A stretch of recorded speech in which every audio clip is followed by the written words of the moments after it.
हाय बच्चों, फिर से मैं हाजिर हूं आप लोगों के सामने में और आज सेट 2 का डिस्कशन को लेकर के, जो आपको पता है ये मेरी बुक आई हुई है वस्तुनिष्ठ सामान्य विज्ञान, और इसी का डिस्कशन मैं करवा रहा हूं। जैसा कि मैंने कल भी आपको जो पहला सेट का डिस्कशन कराया था उसमें मैंने बताया था आपको कि ये किताब आपके लिए क्यों इंपॉर्टेंट है। इसमें मेरे द्वारा एनसीईआरटी और डिफरेंट प्रीवियस ईयर्स के जो एग्जाम हुए हैं उसके सारे प्रश्नों का संग्रह 25-25 सेट के रूप में किया गया है। और इसमें मैंने physics, chemistry, bio, numerical chemistry, science and technology, environment ecology, numerical physics, periodic table और कंप्यूटर के 25-25 प्रश्नों को सेट वाइज मैंने अरेंज किया है, जो आपके रिवीजन के लिए बहुत बहुत आवश्यक है। और इस सारे सेट का डिस्कशन मैं आपको लगातार YouTube पर करवा रहा हूं, जो आपके लिए बहुत बहुत लाभदायक होगा और ये आपको सफलता दिलवाने में एक महत्वपूर्ण भूमिका निभाएगा। अभी मैं सेट 2 का डिस्कशन स्टार्ट करूंगा, लेकिन उससे पहले मेरी आप लोगों से गुजारिश है कि इस बुक को लीजिए, इसके सारे सेट्स को बनाइए, इसका सारा सॉल्यूशन मैं आपको YouTube पर करवाऊंगा। और ये देखिए हमारा टेलीग्राम चैनल है, जितना भी मैं आपको सॉल्यूशन करवाऊंगा वो सारा सॉल्यूशन आपको अवेलेबल होगा रुक्मिणी प्रकाशन लाइव पर। और यहाँ इस टेलीग्राम चैनल से आप क्या कर सकते हैं, उसको डाउनलोड कर सकते हैं और उससे भरपूर फायदा उठा सकते हैं। मेरे से जुड़िए, मेरे ठीक है रुक्मिणी प्रकाशन लाइव टेलीग्राम चैनल के द्वारा। और कल से जो आपका स्टार्ट हो रहा है लाइव, आपका 30 तारीख से 4 बजे शाम को मैं आप लोगों को मिलूंगा और यहां से हम लोग निरंतर डिस्कशन स्टार्ट करेंगे, लाइव भी और साथ में रिकॉर्डेड भी आपको मिलता रहेगा। ये देखिए, ये सेकंड नंबर सेट जो है ये बहुत बहुत इंपॉर्टेंट है, इसमें बहुत लाजवाब प्रश्न है और ये देखिए कितना स्तरीय प्रश्न मैंने इसमें संग्रह किया है। ये आपको सफलता दिलाने में, आपको ऊंचाइयों तक पहुंचाने में एक महत्वपूर्ण भूमिका निभाएगा ही निभाएगा। तो मेरी गुजारिश है बच्चों आपसे कि आप एक बार इस किताब के प्रत्येक प्रश्न का रिवीजन जरूर एग्जाम देने से पहले कर लीजिए। और आपको डिस्कशन इसका तो अवेलेबल है ही YouTube पर। चलिए आगे बढ़ते हैं। आज मैं सेट नंबर 2 का डिस्कशन स्टार्ट करता हूं। देखिए सेट नंबर 2 में जो पहला प्रश्न है बहुत बहुत लाजवाब है बच्चे। ये देखिए, प्रोटीन संश्लेषण। अब वर्ड है प्रोटीन, ये शरीर निर्माता होता है। क्या होता है? शरीर निर्माता है। प्रोटीन क्या है? तो ये शरीर निर्माता है। ध्यान दीजिएगा, प्रोटीन आपको बना होता, तब मैं इस प्रश्न पर आऊंगा। प्रोटीन याद रखिएगा, मनुष्य के लिए 6 आवश्यक पोषक तत्व होते हैं। पहला क्या होगा? कार्बोहाइड्रेट, यह शरीर को ऊर्जा प्रदान करता है। दूसरा वसा, यह भी शरीर को अधिक मात्रा में ऊर्जा प्रदान करता है। तीसरा प्रोटीन, यह शरीर निर्माता होगा। आपका मसल्स, आपकी मांसपेशियां, आपकी ऊतक सारे बने होते हैं किसके? तो प्रोटीन के बने होंगे। और चौथा आपको विटामिन, यानी आपके शारीरिक गतिविधियों के निर्वहन के लिए क्या आवश्यक होगा? तो विटामिन आवश्यक होगा। और पांचवा मिनरल्स, खनिज लवण, यानी शरीर के कार्यों को निरंतर रूप से चलाने के लिए आपका खनिज लवण आवश्यक होगा। और अंत में जल। मनुष्य की शरीर में सारी जैविक क्रियाएं वो किस माध्यम में होता है? तो जलीय माध्यम में होता है, तो जल आवश्यक हो गया। तो ये सारे 6 मुख्य पोषक तत्व हो गए। अब देखिए प्रोटीन किसका बना होता है? तो भाई साहब प्रोटीन बना होता है कार्बन, हाइड्रोजन, ऑक्सीजन और नाइट्रोजन का।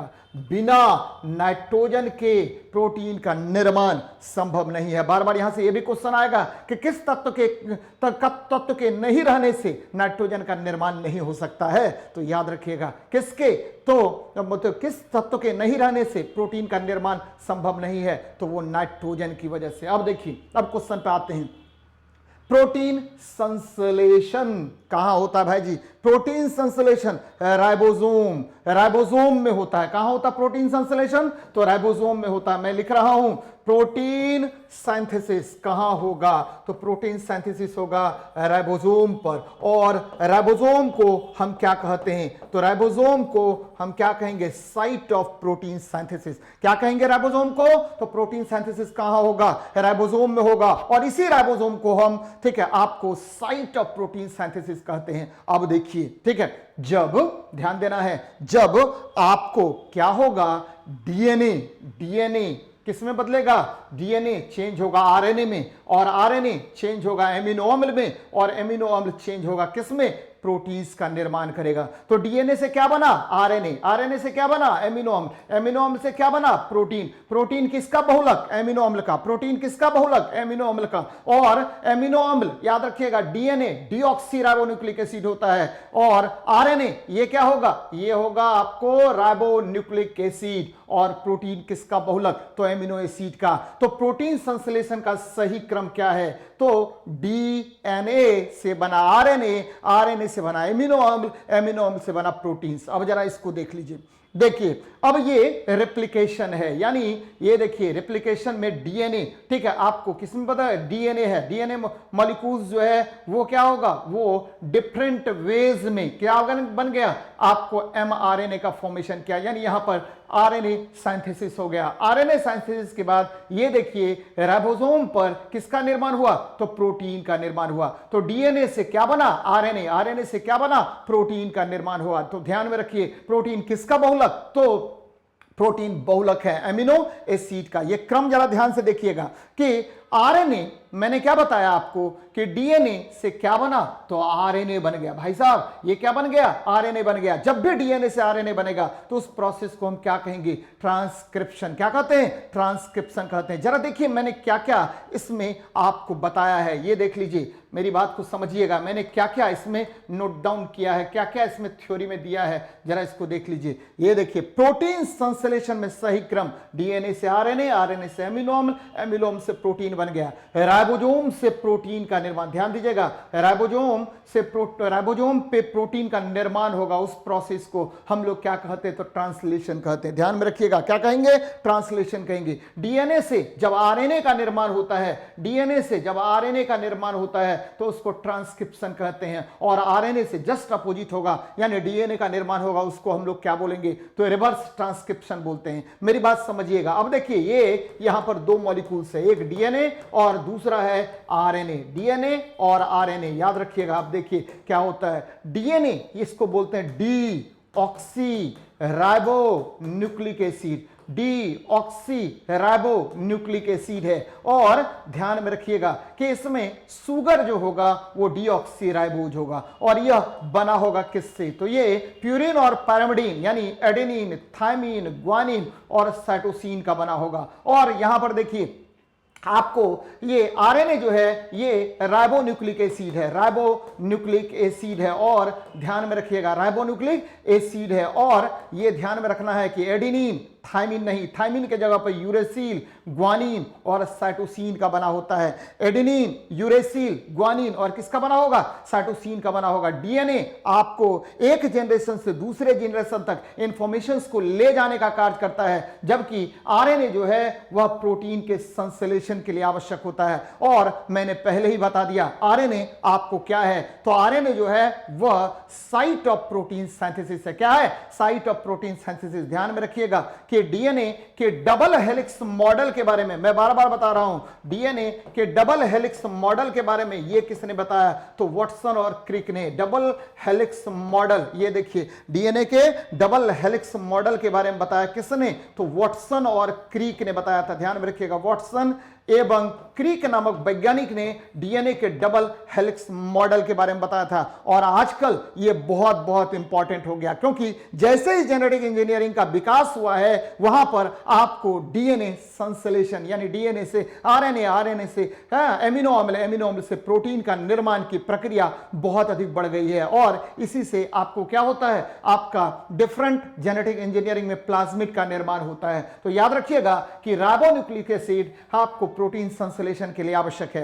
अब देखिए मेरी बात को समझिएगा, अब हम लोग आगे चल रहे हैं। तो देख लीजिए नेक्स्ट क्वेश्चन को क्या है हमारा। एक संतृप्त विलयन बनाने के लिए 36 ग्राम सोडियम क्लोराइड को 100 ग्राम जल में 293 केल्विन पर घोला जाता है। इस तापक्रम पर इसकी सांद्रता क्या होगी, यानी कंसंट्रेशन निकालने के लिए बात कर रहा है। किसको निकालने के लिए? कंसंट्रेशन, सांद्रता आपको निकालना है। अब ये देखिए सांद्रता, ध्यान दीजिएगा, सांद्रता यानी कंसंट्रेशन क्या होता है, तो कंसंट्रेशन क्या होगा ध्यान में रखना है। कंसंट्रेशन प्रतिशत या सांद्रता प्रतिशत निकालना है तो विलय की मात्रा, विलय की मात्रा, यहां देखिए विलय की मात्रा, यानी विलय बोलते सॉल्यूट को, किसको बोलेंगे? सॉल्यूट बोलेंगे। यानी आपको ठीक है मास ऑफ सॉल्यूट हो गया बटे आपका ठीक है मास ऑफ सॉल्यूशन। यहां देखिए मास ऑफ क्या हो जाएगा? सॉल्यूशन हो जाएगा। यानी ठीक है विलयन की मात्रा, विलयन की मात्रा, और ये गुना क्या हो जाएगा? 100 से गुना कर दीजिए। तो विलय की मात्रा गुना ठीक है बटे विलयन की मात्रा गुना 100, ये होगा सांद्रता प्रतिशत आपको निकलेगा। अब जरा देख लीजिए यहां से सांद्रता प्रतिशत आपको निकाल देते हैं। क्या कह रहा है? तो 36 ग्राम, और देखिए यहां पर क्या हो जाएगा? 36 ग्राम हो गया, ठीक है सोडियम क्लोराइड है, घुला हुआ है। फिर हम आगे बात करेंगे। अब देखिए विलयन की मात्रा क्या है, तो इसमें दो चीज होगा, एक तो विलय की मात्रा, एक होगा विलय की मात्रा, और दूसरा होता है क्या जी? दूसरा होगा विलायक की मात्रा। विलयन की मात्रा, विलय की मात्रा और विलायक की मात्रा हो गई। अब देख लीजिए भाई जी क्या हो जाएगा? ये 36 बटे आपको इंटू 100 कर लीजिए, 36 बटे क्या हो जाएगा? 100। देखिए विलायक की मात्रा कितनी है? तो 100 ग्राम जल में और 36 ग्राम ये विलय की मात्रा होगी, यानी आपको मास ऑफ सॉल्यूट हो गया। क्या हो गया? मास ऑफ सॉल्यूट हो गया। और ये देखिए ये क्या होगा? ये हो गया ठीक है मास ऑफ सॉल्यूशन। क्या हो जाएगा? मास ऑफ सॉल्यूशन हो गया। तो दोनों को जोड़ दीजिए, देखिए भाई दोनों को जोड़ देते हैं, 100 प्लस 36 गुना कर दीजिए 100। अब निकल गया ये 26.47%। कितना निकल गया? 26.47%। तो इसका आंसर क्या हो जाएगा इस क्वेश्चन का? तो 26.47%, 26.47% यानी 26.47% हो जाएगा इसका आंसर। अब मैंने किया क्या यहां पर? मैंने मास ऑफ सॉल्यूट बटे मास ऑफ सॉल्यूशन को ठीक है आपको क्या कर दिया? आपको रेशियो कर दिया, गुना 100 कर दिया, तो ये निकल गया सांद्रता प्रतिशत। क्या निकल गया? सांद्रता प्रतिशत। बच्चे एकदम मेरी बात को थोड़ा सा ध्यान दीजिएगा। यहां पर सोडियम क्लोराइड है, ध्यान दीजिएगा सोडियम क्लोराइड है। तो सोडियम क्लोराइड क्या होता है? तो सोडियम क्लोराइड याद रखिएगा, सोडियम क्लोराइड ये क्या है? तो सोडियम क्लोराइड है NaCl। क्या होता है? NaCl होता है। इसे टेबल सॉल्ट कहा जाता है। क्या कहते हैं? टेबल सॉल्ट कहा जाता है। याद रखिएगा क्या कहेंगे? टेबल सॉल्ट कहते हैं। अब देखिए मेरी बात को समझिएगा। अब सांद्रता होता क्या है? तो सांद्रता प्रतिशत निकालना था। सांद्रता क्या होता था? नंबर ऑफ मोल्स बटे volume of solution, number of moles बटे वॉल्यूम ऑफ सॉल्यूशन। अगर इस तरह से निकाला जाए तो इसे हम क्या कहते हैं? मोलरिटी कहते हैं। क्या कहेंगे? मोलरिटी कहेंगे। ध्यान से सुनिएगा ठीक है, मोलरिटी कहा जाता है। यहां एक वर्ड यूज है संतृप्त विलयन। तो ऐसा विलयन जिसमें, ध्यान दीजिएगा, ऐसा विलयन जिसमें और अधिक विलय पदार्थ समान तापमान एवं दाब पर नहीं घुलाए जा सकते हैं, ऐसे विलयन को सैचुरेटेड सॉल्यूशन कहा जाता है। क्या कहेंगे? सैचुरेटेड सॉल्यूशन कहेंगे। तो याद रखिएगा कि ऐसा विलयन जिसमें आपका और अधिक विलय पदार्थ समान ताप एवं दाब पर नहीं घुलाया जा सकता है, ऐसे ही विलयन को हम क्या कहते हैं? संतृप्त विलयन कहते हैं। लेकिन अगर टेम्परेचर यानी तापमान और प्रेशर यानी दाब अगर परिवर्तित कर देंगे तो संतृप्त विलयन में भी कुछ विलय पदार्थ यानी सॉल्यूट मटेरियल घुलाया जा सकता है। तो ऐसे विलयन को अति संतृप्त विलयन यानी सुपर सैचुरेटेड सॉल्यूशन कहते हैं। तो बच्चे ध्यान में रखना है आपको, क्या रखना है? संतृप्त विलयन क्या होता है, कंसंट्रेशन परसेंट कैसे निकालते हैं? तो आसान है, क्या करना है? विलय की मात्रा बटा विलयन की मात्रा, विलय की मात्रा बटा विलयन की मात्रा। इसे ही हम क्या कहेंगे? आपको सांद्रता प्रतिशत कहेंगे। 1 सेकेंड में निकल जाएगा। और सोडियम क्लोराइड आपको पता है, इसको NaCl यानी टेबल सॉल्ट हो जाएगा। थोड़ी सी बातें और बतानी है मुझे, चलिए इसका पहले सॉल्यूशन देख लेते हैं। ये देखिए सांद्रता प्रतिशत, एकदम ध्यान में रखिएगा, सांद्रता प्रतिशत विलय की मात्रा बटा विलयन की मात्रा गुना 100 हो गया। और विलयन के 2 भाग होते हैं। विलयन के कितने भाग? 2 भाग, एकदम याद रखिएगा। विलयन के 2 भाग होंगे, एकदम याद रखना है आपको। विलयन के कितने भाग? 2 भाग। पहला विलय दूसरा विलायक, पहला विलय, दूसरा क्या विलायक होता है, विलय, दूसरा क्या होगा विलायक होगा। याद रखिएगा विलयन के कितने भाग, दो भाग, कौन कौन, विलय और विलायक होता है। अब देखिए जल में जब हम चीनी को घोलते हैं तो चीनी विलय और क्या होगा, आपको जल जो है वो विलायक होगा। तो क्लियर हो गया होगा। अब देखिए यहां पर मैंने ये निकाल दिया, आपको पहले ही बता चुका हूं मैं, 26.47% होता है। यहां पर दो बातें आपको बतानी है मुझे। पहली बात मोलरता, मोलरिटी, मोलरता, मोलरिटी यानी number of moles, number of moles, ठीक है, घुला होगा 1 लीटर सॉल्यूशन में, नंबर ऑफ मोल्स घुला होगा 1 लीटर सॉल्यूशन में, तो उसे उस विलयन की क्या कहते हैं, मोलरता कहते हैं। यानी अगर किसी भी ठीक है विलय पदार्थ का, ठीक है, नंबर ऑफ मोल्स किसी 1 लीटर सॉल्यूशन में घुला हो तो ऐसे, ठीक है, ऐसे जो आपका निकलता है उसे ही क्या कहते हैं, मोलरता कहते हैं। यानी मोलरता विलय का मोल में मान और विलयन का लीटर में आयतन, यानी मोल्स पर लीटर, यानी क्या होगा N/V, इसे ही क्या कहा जाता है, मोलरता कहा जाता है। इसका मात्रा क्या होगा, मोल्स पर लीटर हो जाएगा। थोड़ा सा इंग्लिश में बता देता हूं क्या, कि ठीक है, the number of moles of solute when dissolved in 1 liter of solution, then this is known as molarity of the solution। कोई प्रॉब्लम नहीं है, नंबर ऑफ मोल्स किसका, सॉल्यूट का, बट किसका, तो वॉल्यूम ऑफ सॉल्यूशन को क्या कर दीजिए, डिवाइड कर दीजिए, तो आपका मोलरिटी निकल जाएगा। अब जरा देखिए मोललता क्या होता है, तो विलय का मोल में मान बटे विलय, ठीक है, आइए देखिए विलायक का केजी में द्रव्यमान, इसे हम क्या कहते हैं, मोललता कहते हैं। क्या कहेंगे, मोललता कहेंगे। याद रखिएगा क्या मैं बता रहा हूं, कि number of moles of solute, number of moles of solute और मास ऑफ सॉल्वेंट पर केजी, नहीं मास ऑफ सॉल्वेंट किसमें, केजी में, इसका अनुपात क्या कहलाएगा, मोलेलिटी, यानी मोललता कहलाएगा। और इसे मेजर्ड किस में करेंगे, मोल्स पर केजी में, इसका यूनिट क्या होगा, मोल्स पर केजी। चलिए एक और चीज है, क्या है, तो नॉर्मेलिटी, ध्यान दीजिएगा, नॉर्मलता, नॉर्मेलिटी भी होता है। और ये क्या होता है, नॉर्मेलिटी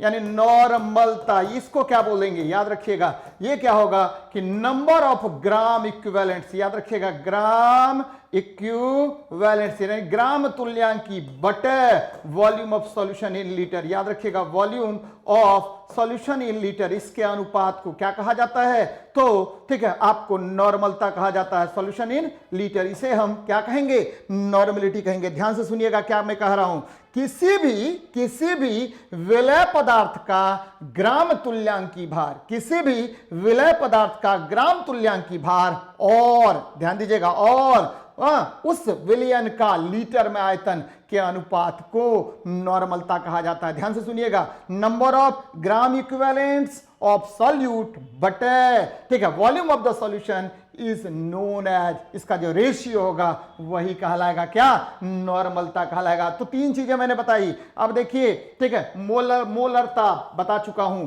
मोललता बता चुका हूं, नॉर्मेलिटी बता चुका हूं। क्या हुआ कि ठीक है, number of moles of solute बटा volume of solution in litre, क्या कहलाएगा, ये कहलाएगा आपको, ठीक है, मोलरता। फिर देखिए मोललता क्या कहलाएगा, तो विलय का मोल में आयतन, विलय का मोल में, ठीक है, मोल में मान, विलय का मोल में मान बटे आपको, ठीक है, किसका, केजी में, विलायक का केजी में द्रव्यमान के अनुपात को हम क्या कहते हैं, मोललता कहते हैं। और आपको विलय का किसमें, ग्राम इक्विवेलेंट, विलय का gram equivalent, number of gram equivalent of solute, ये देखिए सॉल्यूट बटे volume of solution in litre, ये क्या कहलाएगा, आपको बोलते हैं नॉर्मेलिटी या नॉर्मलता कहलाएगा। तो तीनों बात क्लियर हो गया, एकदम याद रखिएगा, बार बार इससे क्वेश्चन पूछा जाता है और इससे पूछा जाएगा भी आगे, आपका कंसेप्ट एकदम क्लियर होनी चाहिए। चलिए इस पर बहुत सारा प्रश्न आगे भी है, मजा आएगा करने में। चलिए देखते हैं नेक्स्ट क्वेश्चन को क्या कह रहा है,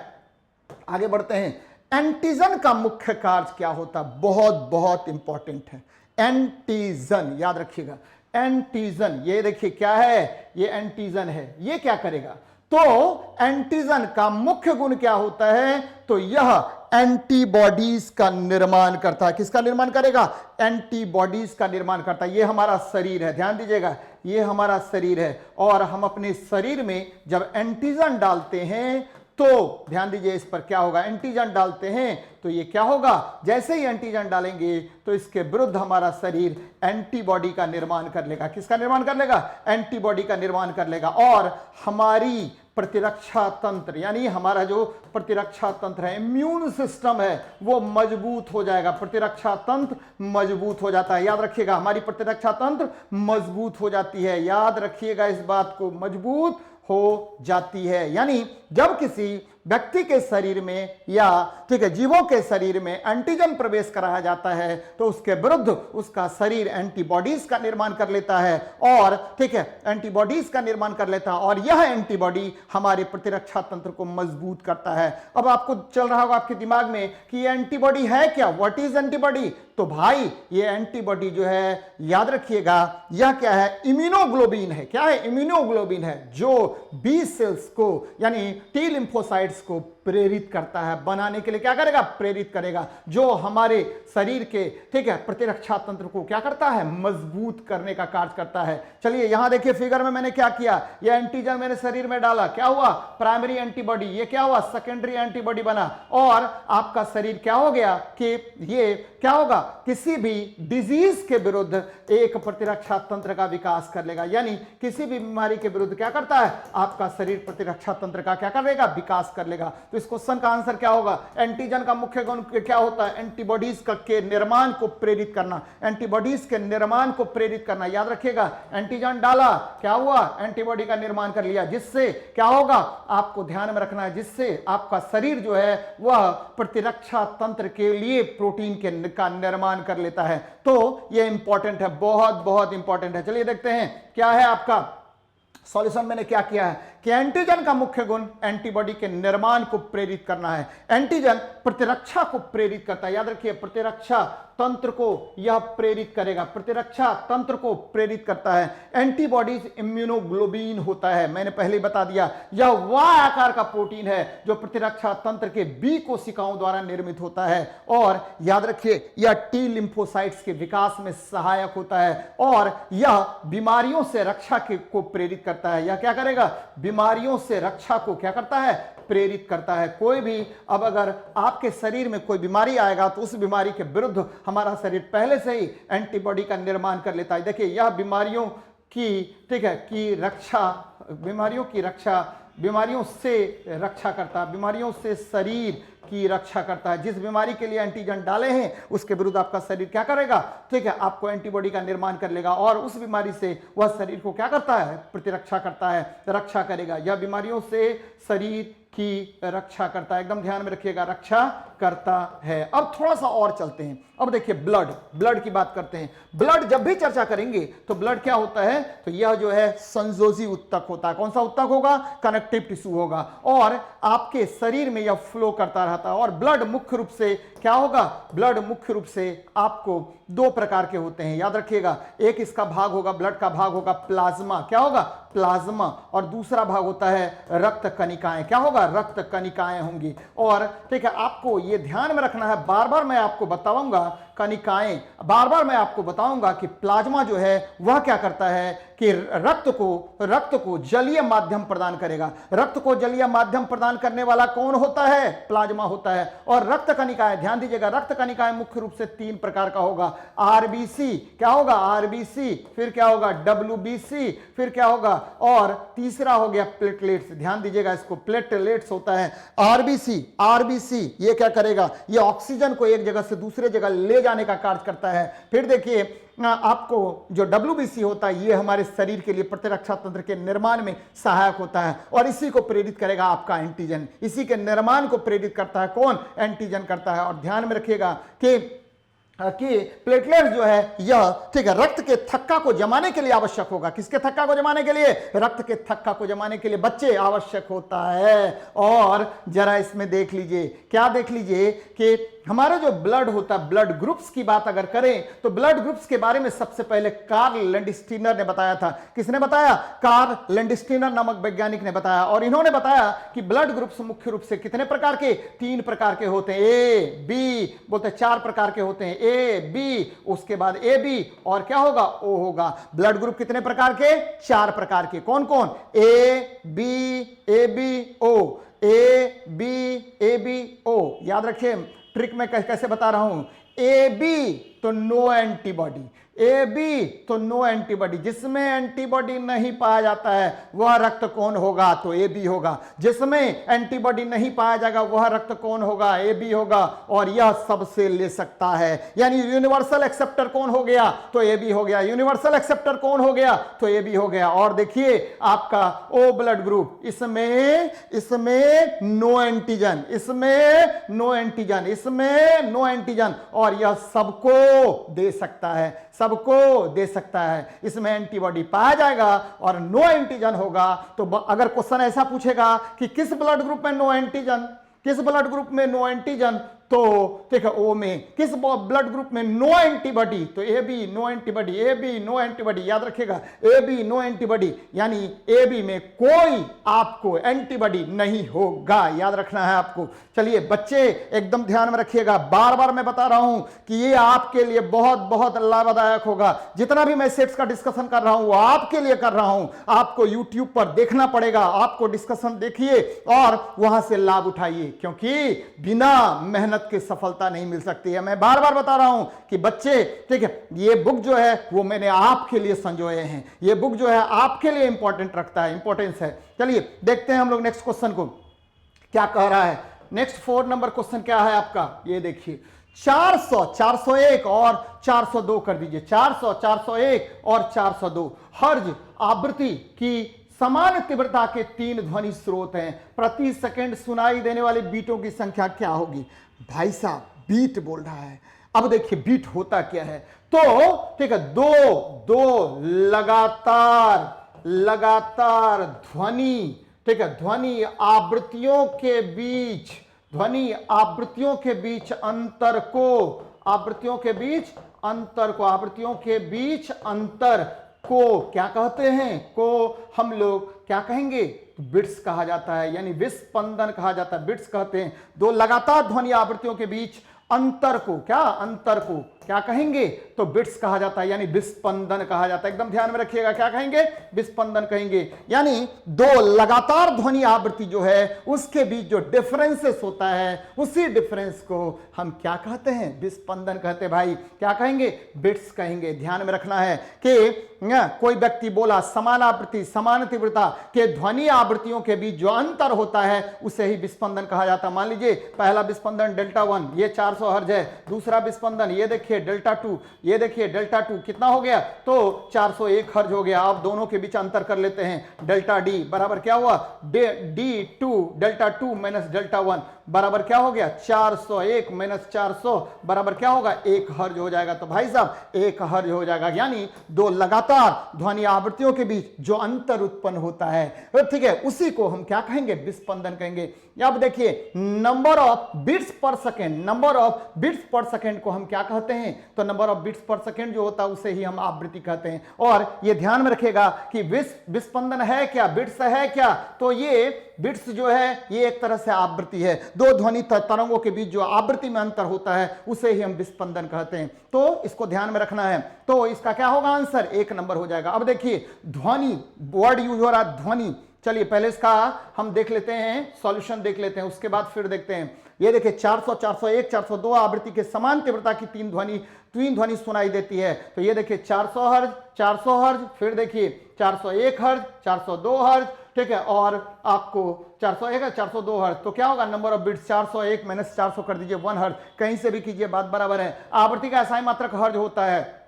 आवृत्ति का असाई मात्रक क्या होगा? हर्ज होगा। आवृत्ति फ्रीक्वेंसी को कहा जाता है। याद रखिएगा कि मैंने आपको क्या बताया, अगर इंग्लिश में इसको बात करें तो क्या होगा कि 2 ध्वनि तरंगों के बीच जो क्या होगा, दो ध्वनि तरंगों के बीच जो अंतर होता है उसके आवृत्तियों में, उसे ही बिट्स कहा जाता है या विस्पंदन कहा जाता है। यानी the difference between two consecutive number of frequencies को हम लोग क्या कहेंगे, विस्पंदन कहते हैं, यानी बिट्स कहा जाता है। तो ये बातें याद रखना है। दो ध्वनि तरंगों के बीच व्यतिकरण के फलस्वरूप आवृत्ति में अंतर होता है, इसे ही क्या कहते हैं, बिट या विस्पंदन कहा जाता है। ये देखिए, दो ध्वनि तरंग चला तो क्या होगा कि सुपरपोजिशन ऑफ वेव्स होता है, जिसके कारण दो ध्वनि तरंगों के बीच क्या होगा, अंतर होता है। इसे ही क्या कहेंगे, आपको विस्पंदन कहा जाता है। अब व्यतिकरण क्या होता है, व्हाट इज इंटरफेरेंस, ये इंटरफेरेंस है क्या? तो जब दो ध्वनि तरंगों का क्या होगा, अधिरोपण होगा। When two sound waves superimpose each other, तो क्या होता है, तो क्या होगा, जैसे ही सुपरिम्पोज करेगा there is the distribution of energy, यानी ऊर्जा का पुनः वितरण होता है, और इसे ही क्या कहेंगे, इंटरफेरेंस कहेंगे। तो सिंपल चीज है। तो दो ध्वनि तरंगों के अधिरोपण के कारण जब ऊर्जा का पुनः वितरण होता है तो इसे ही क्या कहते हैं, व्यतिकरण कहते हैं। भाई साहब, इसे ही क्या कहेंगे, व्यतिकरण कहेंगे, यानी इंटरफेरेंस कहा जाता है। तो याद रखना है। अब यहां पर चर्चा हो रही है, ठीक है, दो बातों की, ध्वनि तरंग यानी साउंड वेव। अब ये ध्वनि तरंग है क्या, व्हाट इज साउंड वेव्स, ध्वनि तरंग यानी साउंड वेव्स होता क्या है? तो साउंड वेव्स जो है वह क्या है, तो वह है, याद रखिएगा, यह अनुदैर्ध्य तरंग है। कौन सा तरंग है, अनुदैर्ध्य तरंग है, एकदम ध्यान में रख लेगा। कौन सा तरंग है, अनुदैर्ध्य तरंग है, यानी लॉन्गिट्यूडनल वेव है। Sound wave is longitudinal wave, ध्वनि तरंग अनुदैर्ध्य तरंग है। और यह जब माध्यम से गुजरता है तो ये देखिए चिपक गया, कंप्रेस्ड हो गया, ठीक है। ये देखिए दूर दूर भाग गया, रेयरिफाइड हो गया। ये देखिए नजदीक नजदीक आ गया, कंप्रेस्ड हो गया। तो जब भी ध्वनि तरंग माध्यम से गुजरेगा तो यह संपीड़न और विरलन के रूप में गुजरेगा। याद रखिएगा कि ध्वनि तरंग अनुदैर्ध्य तरंग, ध्वनि तरंग अनुदैर्ध्य तरंग, जब भी ध्वनि तरंग माध्यम से गुजरती है तो यह संपीड़न और विरलन के रूप में गुजरेगा, यानी कंप्रेशन और रेयरफेक्शन के रूप में गुजरता है। और सबसे अधिक ध्वनि की चाल किस में, ठोस में, सॉलिड में होगा। उसके बाद किस में, लिक्विड में होगा। उसके बाद किस में होगा, गैस में होगा। एकदम बच्चे याद रखना है कि सबसे अधिक ध्वनि की चाल किस में, तो ठोस में। सबसे अधिक ध्वनि की चाल किस में, तो ठोस में। उसके बाद ध्वनि की चाल किस में, तो द्रव में। उसके बाद किस में, गैस में। ध्वनि निर्वात में, वैक्यूम में ट्रेवल नहीं करता है। याद रखिएगा। अब मैं कंसेप्ट आपको बता रहा हूं, क्या क्या हुआ आपको ध्वनि के बारे में, क्या क्या सीखे आप। ध्वनि कौन सा तरंग, तो अनुदैर्ध्य तरंग, लॉन्गिट्यूडनल वेव होगा। Sound is longitudinal wave. फिर मैंने आपको क्या बताया कि when sound moves through medium then it moves, याद रखिएगा, किसके रूप में, तो किसके रूप में गमन करेगा, तो ये गमन करेगा, याद रखिए, कंप्रेशन और रेयरफेक्शन के रूप में, संपीड़न और विरलन के रूप में गमन करेगा। सबसे अधिक ध्वनि की चाल किस में, ठोस में। उसके बाद किस में, द्रव में। उसके बाद किस में, गैस में। क्या ध्वनि निर्वात में गमन करेगा, नहीं करेगा। ध्वनि निर्वात में गमन करेगा, नहीं करेगा। तो याद रखिएगा इसको। चलिए आगे बढ़ते हैं, नेक्स्ट देखते हैं क्या आपका क्वेश्चन है। देखिए भाई, ब्लू बेबी सिंड्रोम निम्नलिखित में से किसके कारण होता है? बहुत लाजवाब प्रश्न है, बहुत ही लाजवाब प्रश्न है। ये देखिए एक बच्चा है जिसका शरीर क्या हो गया है, नीला पड़ गया। ये देखिए ब्लू कलर हो गया। क्या हो गया, ब्लू कलर हो गया। बच्चे ये क्या हो गया शरीर आपको, तो बच्चे क्या हो गया, शरीर ब्लू कलर का हो गया है। किस कलर का हो गया है, ब्लू कलर का हो गया। ये किसके कारण, तो ये ब्लू कलर का हो गया, ये मिथोमोग्लोबिन के कारण। मिथोमोग्लोबिन, याद रखिएगा, मिथोमोग्लोबिन के कारण हो जाता है। ये क्यों होता है ऐसा, ठीक है। ये देखिए ब्लू बेबी सिंड्रोम किसके कारण, मिथोमोग्लोबिन के कारण हो जाता है, यानी नाइट्रेट के कारण हो जाएगा। और जब भी बात करेंगे ब्लू बेबी सिंड्रोम के बारे में तो याद रखिएगा, ब्लू बेबी सिंड्रोम जो होता है, ध्यान से सुनिएगा मेरी बात को, कि ब्लू बेबी सिंड्रोम जो होता है इसमें बच्चों की त्वचा का रंग क्या होगा, नीला हो जाता है। और एक चीज और ध्यान में रखिएगा, ब्लू बेबी सिंड्रोम जब भी हम चर्चा करेंगे तो मिथोमोग्लोबिन के कारण होगा। एक चीज और, दूसरी चीज क्या, कि ये जो मिथोमोग्लोबिन है इसमें ध्यान में रखिएगा, इसमें आपका जो रक्त प्रवाह है इसमें क्या होगा, बाधा उत्पन्न हो जाता है। आपका जो ब्लड मूव करेगा उसमें जो ऑक्सीजन का फ्लो है ब्लड में वो क्या होगा, बाधित हो जाएगा, जिससे कलर बच्चे का क्या होगा, कैसा हो जाएगा, नीले कलर का हो जाएगा, याद रखिएगा इसको। अब देखिए घुलित ऑक्सीजन की अधिकता से, देखिए इसको जब भी ब्लड में अधिक मात्रा में आपको क्या होगा, घुलित ऑक्सीजन की अधिकता हो जाएगी, तो इसको हम लोग बोलेंगे ऑक्सीजन पॉइजनिंग। क्या बोलते हैं, ऑक्सीजन पॉइजनिंग कहा जाता है। याद रखिएगा शुद्ध ऑक्सीजन भी जब हम सांस लेते हैं तो वो हानिकारक है। शुद्ध ऑक्सीजन भी जब आप सांस लीजिएगा तो वो क्या है, आपके लिए हानिकारक होता है, इसीलिए शुद्ध ऑक्सीजन सांस नहीं लिया जाता है। चलिए टीडीएस देखिए, टीडीएस मतलब टोटल डिजॉल्व सॉलिड होता है, यानी कुल घुलनशील पदार्थ आपको एक निश्चित मात्रा होती है जल में, उससे अधिक मात्रा आपके जल में घुलनशील नहीं होनी चाहिए। अगर इससे ज्यादा घुलनशील है तो वह आपके शरीर के लिए बहुत बहुत हानिकारक है, ध्यान में रखिएगा। तो इस बीमारी को हम ब्लू बेबी सिंड्रोम को मिथेलोग्लोबोनीमिया भी कहते हैं, ब्लू बेबी सिंड्रोम को हम मिथेलोग्लोबोनीमिया भी कहते हैं, और इसमें मिथोमोग्लोबिन के कारण यह होता है, जिसके कारण बच्चा का कलर कैसा होगा, ब्लू कलर हो जाएगा। शरीर देखिएगा, ठीक है, आपका जो चेहरा है वो काफी अधिक नीला पड़ जाता है। कैसा पड़ जाता है, नीला हो जाता है, ध्यान में रखना है। देखिए मेरी बात को समझिएगा। अब मैंने इसमें क्या क्या लिखा है जरा उसको भी देख लीजिए, ध्यान दीजिएगा जरा। ब्लू बेबी सिंड्रोम मिथोमोग्लोबिन के कारण होता है, इसे मिथेमोग्लोबिनीमिया भी कहा जाता है, याद रखना है आपको। और इसमें बच्चों की त्वचा का रंग कैसा हो जाएगा, नीला हो जाता है। इसमें रक्त में ऑक्सीजन का प्रवाह क्या होगा, प्रभावित होता है। मेरी बात को एकदम गौर से ध्यान से सुनिएगा। कुछ जो है पदार्थ आपके लिए बहुत बहुत हानिकारक होता है, ठीक है। यदि जल में कुछ ठोस पदार्थ घुले होते हैं, कुछ ठोस धातु घुले होते हैं, या कुछ अन्य पदार्थ घुले होते हैं, तो वो आपके शरीर के लिए बहुत बहुत हानिकारक है। तो यहां बच्चे आपको देख लेना है कि कौन कौन सा आपके शरीर के लिए बहुत बहुत हानिकारक है। सबसे पहले अगर जल में मरकरी घुला हुआ है तो मिनीमाता रोग हो जाता है। कैसा रोग हो जाएगा, मिनीमाता, एकदम ध्यान में रखिएगा। कौन सा रोग होगा, मिनीमाता होगा। अब देखिए यदि जल में फ्लोरीन की मात्रा अधिक घुली हुई है, फ्लोरीन की मात्रा घुली हुई है, तो ठीक है आपका जो ठीक है दांत है उसका क्षरण होने लगता है, जिसको फ्लूरोसिस कहा जाता है। क्या कहते हैं, फ्लूरोसिस। दांत का क्षय होने लगेगा। किसका क्षय, दांत का क्षय होने लगता है, दांत झड़झड़ कर गिरने लगता है। कैडमियम, आपके जल में अगर कैडमियम की मात्रा अधिक है तो क्या हो जाएगा, कैडमियम की मात्रा अधिक है तो इटाई रोग हो जाता है। कौन सा रोग हो जाएगा, इटाई रोग हो जाता है। ध्यान में रखिएगा, इटाई रोग, ये सब रेगुलर आपसे एग्जाम में क्वेश्चन पूछेगा। फिर देखिए अगर जल में आपको आर्सेनिक की मात्रा अधिक हो जाती है तो क्या होगा, तो ब्लैक फुट रोग हो जाता है। कौन सा रोग होगा, ब्लैक फुट रोग हो जाता है। तो याद रखिएगा, ठीक है। मरकरी की मात्रा अगर अधिक होती है तो मिनीमाता होगा, मरकरी अगर जल में घुल जाता है। फ्लोरीन तो फ्लोरोसिस हो जाएगा, कैडमियम तो इटाई रोग हो जाता है, और आर्सेनिक तो ब्लैक फुट रोग हो जाता है। तो ये सब आपको रेगुलर आपके एग्जाम में क्वेश्चन पूछेगा। बच्चे एकदम धैर्य धर करके आपको पूरा डिस्कशन देखना है, और लाइक और सब्सक्राइब भी अधिक से अधिक करना है, तब मजा आएगा। तब आपको मैं अच्छे से अच्छे क्वेश्चन का डिस्कशन करा पाऊंगा। चलिए आगे बढ़ते हैं, नेक्स्ट क्वेश्चन को देखते हैं क्या कह रहा है आपका क्वेश्चन।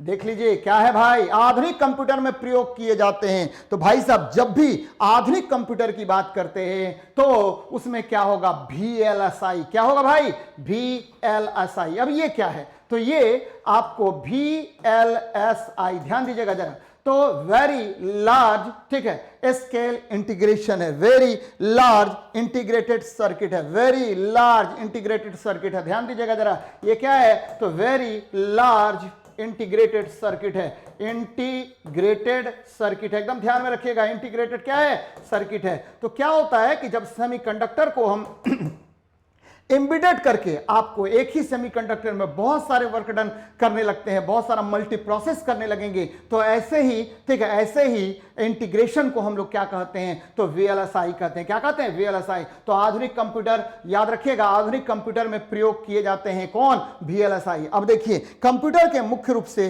5 जनरेशन है। कौन सा जनरेशन, 5 जनरेशन। और पहला जनरेशन जो, ध्यान दीजिएगा, पहला जनरेशन जो है वो किस पर आधारित है, तो पहला जनरेशन है वो वैक्यूम ट्यूब। कौन सा, वैक्यूम ट्यूब पर आधारित है, एकदम ध्यान में रखिएगा। देख लेते हैं इसका हम लोग सॉल्यूशन देखते हैं। वैक्यूम ट्यूब पर आधारित है, पहला जनरेशन किस पर आधारित, तो वैक्यूम ट्यूब पर आधारित। यहां देखिए आधुनिक computer VLSI very large integrated circuit का प्रयोग करता है। और आधुनिक जो कंप्यूटर है वो ये जो पीढ़ी है वो 5 पीढ़ियों में मैंने विभक्त किया है इसको। पहला पीढ़ी वैक्यूम ट्यूब्स, पहला पीढ़ी वैक्यूम ट्यूब, दूसरा ट्रांजिस्टर, तीसरा इंटीग्रेटेड सर्किट, चौथा माइक्रो प्रोसेसर और पांचवा आर्टिफिशियल। यही देखिए माइक्रो प्रोसेसर में ही आपको क्या होगा, VLSI होगा। क्या होगा, VLSI होगा। और अंत में अभी जो चल रहा है, ठीक है, जिस पर रिसर्च चल रहा है वो आर्टिफिशियल इंटेलिजेंस है। तो कंप्यूटर के कितने चरण, 5। कंप्यूटर के कितने चरण, 5 चरण, 5 जनरेशन है। वो पहला जनरेशन में क्या किया, वैक्यूम ट्यूब। दूसरा जनरेशन में क्या किया, सेमीकंडक्टर। दूसरा जनरेशन में क्या किया, सेमीकंडक्टर। तीसरा जनरेशन सेमीकंडक्टर या ट्रांजिस्टर बोलिए। और तीसरा जनरेशन में क्या किया, तो इंटीग्रेटेड सर्किट। देखिए इंटीग्रेटेड सर्किट। चौथा जनरेशन में क्या किया, माइक्रो प्रोसेसर। यहीं से VLSI हो गया, अभी भी चल रहा है ये। और पांचवा जनरेशन याद रखिएगा आर्टिफिशियल इंटेलिजेंस। और तरह तरह का भी प्रयोग चल रहा है। आपको यहां पर हम तरह तरह से क्या कर रहे हैं, आपको एक चिप का निर्माण कर रहे हैं जिसको DNA चिप कहा जाता है। क्या कहा जाता है, ऑर्गेनो चिप का निर्माण अभी हो रहा है, जो भविष्य में आपका कंप्यूटर इतना शक्तिशाली हो जाएगा तो मनुष्य भी आगे बढ़ जाएगा। याद रखिएगा कि कंप्यूटर का जन्मदाता किसे कहा जाता है, तो कंप्यूटर का जन्मदाता चार्ल्स बेबेज को कहा जाता है। ये देखिए जो मैं बता रहा हूं बहुत बहुत इंपॉर्टेंट है। कंप्यूटर का जन्मदाता कौन, चार्ल्स बेबेज। कौन होगा, चार्ल्स बेबेज होगा। और आधुनिक कंप्यूटर का जन्मदाता कौन, तो आधुनिक कंप्यूटर का जन्मदाता है, याद रखिएगा आधुनिक कंप्यूटर का जन्मदाता ट्यूरिंग महोदय, A.L. ट्यूरिंग। आधुनिक कंप्यूटर का जनक, आधुनिक कंप्यूटर का जनक कौन होगा, तो आधुनिक कंप्यूटर का जनक है A.L. ट्यूरिंग। कौन होगा, A.L. ट्यूरिंग नामक वैज्ञानिक है। A.L. ट्यूरिंग नामक वैज्ञानिक है। आधुनिक कंप्यूटर का जनक कौन, A.L. ट्यूरिंग। अगर बात करें कि सुपर कंप्यूटर का जनक कौन है, सुपर कंप्यूटर का जनक सिमन क्रे। कौन होगा, सिमन क्रे होगा। बार बार याद रखना है कि ठीक है, आपको सुपर कंप्यूटर का जनक कौन होता है, तो सिमन क्रे। याद रखिए सिमन क्रे हैं, सिमन क्रे हैं। तो अब देखिए भारत में, ठीक है, भारत में सुपर कंप्यूटर का जनक किसको कहा जाता है, तो विजय भटकर को, ठीक है, विजय भटकर को किसको कहेंगे, विजय भटकर को कहेंगे। तो ये देखिए क्या क्या बात मैंने कर दिया। ठीक है, कंप्यूटर का जन्मदाता कौन, कंप्यूटर के जन्मदाता कौन, चार्ल्स बेबेज। कंप्यूटर के जन्मदाता कौन, चार्ल्स बेबेज। आधुनिक कंप्यूटर का जनक कौन होगा, तो A.L. ट्यूरिंग। आधुनिक कंप्यूटर का जनक कौन, तो A.L. ट्यूरिंग। और देख लीजिए सुपर कंप्यूटर का जनक कौन, तो सिमन क्रे। कौन होगा, सिमन क्रे होगा। और यहीं से अगर हम और आगे बढ़ें तो भारत में सुपर कंप्यूटर का जनक कौन होगा, तो भारत में सुपर कंप्यूटर का जनक विजय भटकर को कहा जाता है। तो याद रखिएगा ये सारी बातें, बार बार यहां से क्वेश्चन पूछा जाता है जो आपके लिए बहुत बहुत लाभदायक है बच्चे। चलिए नेक्स्ट क्वेश्चन को देखते हैं क्या कह रहा है। 0.1 कूलम्ब आवेश, कितना कूलम्ब आवेश, 0.1 कूलम्ब आवेश को 15 वोल्ट विभव वाले बिंदु बी से, ठीक है, बिंदु बी से 135 वोल्ट विभव वाले बिंदु ए तक ले जाने में कितना कार्य होगा। ये देखिए ये बिंदु बी है, ये बिंदु बी है, इसका वोल्ट कितना 135 वोल्ट है। ये बिंदु बी है और ये बिंदु ए है, इसका वोल्ट कितना, तो भैया 15, ठीक है, विभव वाले बिंदु ए तक ले जाने में कितना कार्य होगा, तो 15 वोल्ट है। तो उच्च विभव से हमेशा ध्यान दीजिएगा, उच्च विभव से हमेशा आवेश का प्रवाह या विद्युत धारा का प्रवाह क्या होगा, निम्न विभव की ओर होगा। किधर से किधर, तो कौन यह बताता है कि आवेश का प्रवाह किधर से किधर होगा, यह भी क्वेश्चन बार बार पूछा जाता है। तो विभवांतर या पोटेंशियल डिफरेंस, यानी पोटेंशियल डिफरेंस या potential gives the flow of direction of flow of electric charge. कौन बताएगा कि आवेश किधर से किधर फ्लो होगा, किधर से किधर प्रवाहित होगा, तो ये विभवांतर या विभव बताता है। ध्यान में रखिएगा। अब यहां से पीडी निकाल लीजिए, क्या निकाल लीजिए, पोटेंशियल डिफरेंस या विभवांतर निकाल लीजिए। क्या होगा, 135 में से 15 घटा दीजिए, यानी 120 वोल्ट हो गया। भाई जी 120 वोल्ट हो गया। अब हम क्या कर रहे हैं, विद्युत ऊर्जा या विद्युत कार्य, विद्युत ऊर्जा या विद्युत कार्य क्या होगा, विद्युत ऊर्जा या विद्युत कार्य क्या होता है, तो ठीक है क्या होगा, आवेश गुना विभवांतर, यानी चार्ज गुना पोटेंशियल डिफरेंस होगा, आवेश गुना विभवांतर होगा। ध्यान में रखिएगा, आवेश गुना क्या होगा, विभवांतर होगा। तो आवेश का मान कितना है, तो 0.1 कूलम्ब है, गुना कितना होगा, तो 120, ठीक है, क्या है, वोल्ट है, तो गुना कर दीजिए, तो यानी 12 जूल आ गया। यहां देखिए कितना आ गया, 12 जूल। तो आंसर क्या हो जाएगा भाई जी, 12 जूल होगा। ध्यान में रखिएगा कितना जूल होगा, तो 12 जूल होगा। अब देखिए यहां से क्या क्या बात आई समझ में आपको कि आवेश किसको कहते हैं, यानी आवेश अगर किसी वस्तु को विद्युत क्षेत्र या चुंबकीय क्षेत्र से गुजार दीजिए तो जिस गुण के कारण आकर्षण या प्रतिकर्षण बल का अनुभव होता है उसी गुण को हम क्या कहते हैं? तो आवेश कहते हैं। आवेश किसी वस्तु का आंतरिक गुण है। when anybody flows through the electric field or magnetic field, the body feels attractive or repulsive force. The phenomenon due to which it feels attractive or repulsive force, that phenomenon या that property is known as, क्या कहेंगे? Charge कहेंगे। याद रखिएगा, आवेश कहेंगे। और आवेश का साई मात्रक क्या होता है? तो कूलम्ब होता है। किसी वस्तु पर आवेश की कुल मात्रा उसमें उपस्थित इलेक्ट्रॉनों की संख्या का क्या होता है? इंटीग्रल मल्टीपुल होता है। Q बराबर क्या होगा? Plus minus any. Q बराबर क्या होगा? Plus minus any. ध्यान दीजिएगा, किसी वस्तु पर कुल आवेश उसमें उपस्थित कुल इलेक्ट्रॉनों की संख्या का संख्यात्मक गुणनफल होता है, यानी Q बराबर प्लस माइनस एनी। इसको बोलते हैं इंटीग्रल मल्टीपल ऑफ चार्ज। क्या बोलेंगे? इंटीग्रल मल्टीपल ऑफ चार्ज बोलेंगे, जहां n नंबर ऑफ इलेक्ट्रॉन्स है और E क्या है? चार्ज ऑन इलेक्ट्रॉन्स है। और किसी इलेक्ट्रॉन पर चार्ज कितना होगा? 1.6 into 10 to the power minus 19 coulomb होगा। और इसको नेगेटिव में लेते हैं क्योंकि इलेक्ट्रॉन पर आवेश से ऋणात्मक होता है। क्या होगा? ऋणात्मक होगा। ध्यान में रखिएगा कि इलेक्ट्रॉन पर आवेश कितना? तो 1.6 into 10 to the power minus 19 coulomb होगा। ध्यान में रखिएगा, आवेश का साई मात्रक मैंने क्या बताया? कूलम्ब। और किसी वस्तु पर आवेश का पता लगाने के लिए जिस इंस्ट्रूमेंट का प्रयोग करते हैं उस इंस्ट्रूमेंट को हम लोग गोल्ड लिफ्ट, ठीक है, इलेक्ट्रोस्कोप कहते हैं। यानी किसी वस्तु पर आवेश का पता लगाने के लिए जिस इंस्ट्रूमेंट का प्रयोग करेंगे उस इंस्ट्रूमेंट को क्या कहते हैं? तो याद रखिएगा, क्या बोलेंगे? तो गोल्ड लिफ्ट इलेक्ट्रोस्कोप कहा जाता है, स्वर्ण पत्ती इलेक्ट्रोस्कोप कहा जाएगा। तो भाई साहब, विभव क्या होता है? तो किसी आवेश को अनंत से विद्युत क्षेत्र में लाने में या कि एक बिंदु से दूसरे बिंदु तक आवेश के प्रवाह के लिए, एक कूलम्ब आवेश के प्रवाह के लिए जो अंतर होगा विभव में उसे हम विभवांतर कहते हैं। यानी एक कूलम्ब आवेश को अनंत से विद्युत क्षेत्र में लाने में किया गया कार्य क्या कहलाएगा? विद्युत विभव कहलाएगा। तो ये बहुत सारी बातें आपको मैंने बताई। ध्यान में रखिए, यहां से क्या क्या प्रश्न पूछ सकता है? विभव क्या है? विभव का साई मात्रक क्या है? तो जूल पर कूलम्ब है, यानी वोल्ट है। और ठीक है, आपको आवेश का साई मात्रक क्या है? तो आवेश का साई मात्रक हो गया क्या? कूलम्ब होगा। चलिए बढ़ते हैं, हम लोग आगे बढ़ते हैं, नेक्स्ट क्वेश्चन को देखते हैं क्या कह रहा है क्वेश्चन आपको। देखिए क्या है आपका, 15 वोल्ट है, वही मैंने किया है 135, तो क्या कर दिया? घटा दिया, तो ये निकल गया 120 वोल्ट और गुना कर दिया 12 जूल निकल गया। विभवांतर का मात्रक क्या होता है? तो वोल्ट होता है। भाई क्या होगा? वोल्ट होता है। और वोल्ट जूल पर कूलम्ब होता है। वोल्ट क्या होगा? जूल पर कूलम्ब। और इसको मेजर करने के लिए जिस इंस्ट्रूमेंट का प्रयोग करते हैं उसको वोल्ट मीटर कहते हैं। वोल्ट मीटर सर्किट में कैसे लगेगा? पैरेलल लगेगा। क्या लगेगा? पैरेलल लगेगा। एक आदर्श वोल्ट मीटर का प्रतिरोध क्या होगा? तो भाई साहब अनंत होगा। क्या होगा? अनंत होगा। एक आदर्श वोल्ट मीटर का प्रतिरोध क्या होगा? तो अनंत होगा। तो याद रखिएगा इसको, बहुत बहुत इंपॉर्टेंट है भाई जी। क्या होगा? बहुत बहुत इंपॉर्टेंट है। देखिए बड़ी मस्त क्वेश्चन है भाई जी। एंथ्रैक्स क्या है?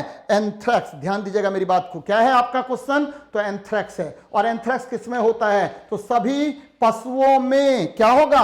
एंथ्रैक्स रोग होता है। सभी पशुओं में कौन सा रोग? एंथ्रैक्स रोग होता है। ध्यान में रखिएगा, सभी पशुओं में कौन सा रोग होगा? तो एंथ्रैक्स रोग होगा। सभी पशुओं में यह रोग पाया जाता है। क्या होगा? सभी पशुओं में। अब देखिए डर्मेटाइटिस क्या होगा? तो डर्मेटाइटिस जो है यह क्या है? ये त्वचा संबंधी रोग है। और ये एक प्रकार से क्या है? आपको एक्जिमा, क्या होगा? एक्जिमा होगा। ध्यान में रखिएगा, क्या होगा? एक्जिमा होगा। और ये भेड़ बकरी में पाया जाता है। रानी खेत रोग, ध्यान दीजिएगा, रानी खेत रोग क्या होगा? मुर्गी में होगा। और ये वायरल डिजीज रोग है। फुट रॉट रोग किस में होगा? तो भेड़ में होगा। फुट रॉट रोग किस में होगा? भेड़ में होगा। जनरली कैटल्स में पाया जाता है फुट रॉट रोग। तो देखिए एक का 2 नंबर, तो एक का 2 नंबर एक ही में है, तो सी नंबर आंसर हो गया। क्या हो गया? सी नंबर आंसर हो गया। चलिए देखते हैं क्या क्या मैंने सॉल्यूशन करवाया है, जरा देखिए उस पर बात कर लेते हैं। एंथ्रैक्स सभी पशुओं में होता है। एंथ्रैक्स इसमें होगा। सभी पशुओं में कौन सा रोग होगा? बार बार आपसे क्वेश्चन पूछेगा, एंथ्रैक्स होगा। और ये एंथ्रैक्स रोग किसके कारण होता है? तो यहां देखिए नीचे मैंने लिख रखा है कि एंथ्रैक्स विषाणु जनित रोग है और यह बेसिलस एंथ्रेसिस से होता है। किससे होगा? बेसिलस एंथ्रेसिस से होगा। अब देखिए डर्मेटाइटिस की बात कर रहे हैं हम लोग, तो डर्मेटाइटिस भेड़ बकरी में होगा। और ये त्वचा संबंधी रोग है। किसके संबंधी? त्वचा संबंधी रोग है। क्योंकि आपको पता है कि भेड़ और बकरी में बहुत सारा क्या होगा? आपको रुआ पाई जाती है। वहीं पर क्या होगा? डर्मेटाइटिस रोग हो जाता है और यह सामान्यतः एक्जिमा की भांति होता है। रानीखेत रोग पोल्ट्री यानी मुर्गे पालन को प्रभावित करता है और यह विषाणु जनित रोग है। किसके कारण होगा? तो वायरस के कारण होता है। अब देखिए फुट रॉट रोग किसके कारण होगा? तो भेड़ बकरी और मवेशी को प्रभावित करने वाला रोग कौन होगा? आपको फुट रॉट रोग होता है और यह जीवाणु के कारण होगा। किससे? जीवाणु जनित रोग है। तो यहां से क्या याद रखिएगा? एंथ्रेसिस।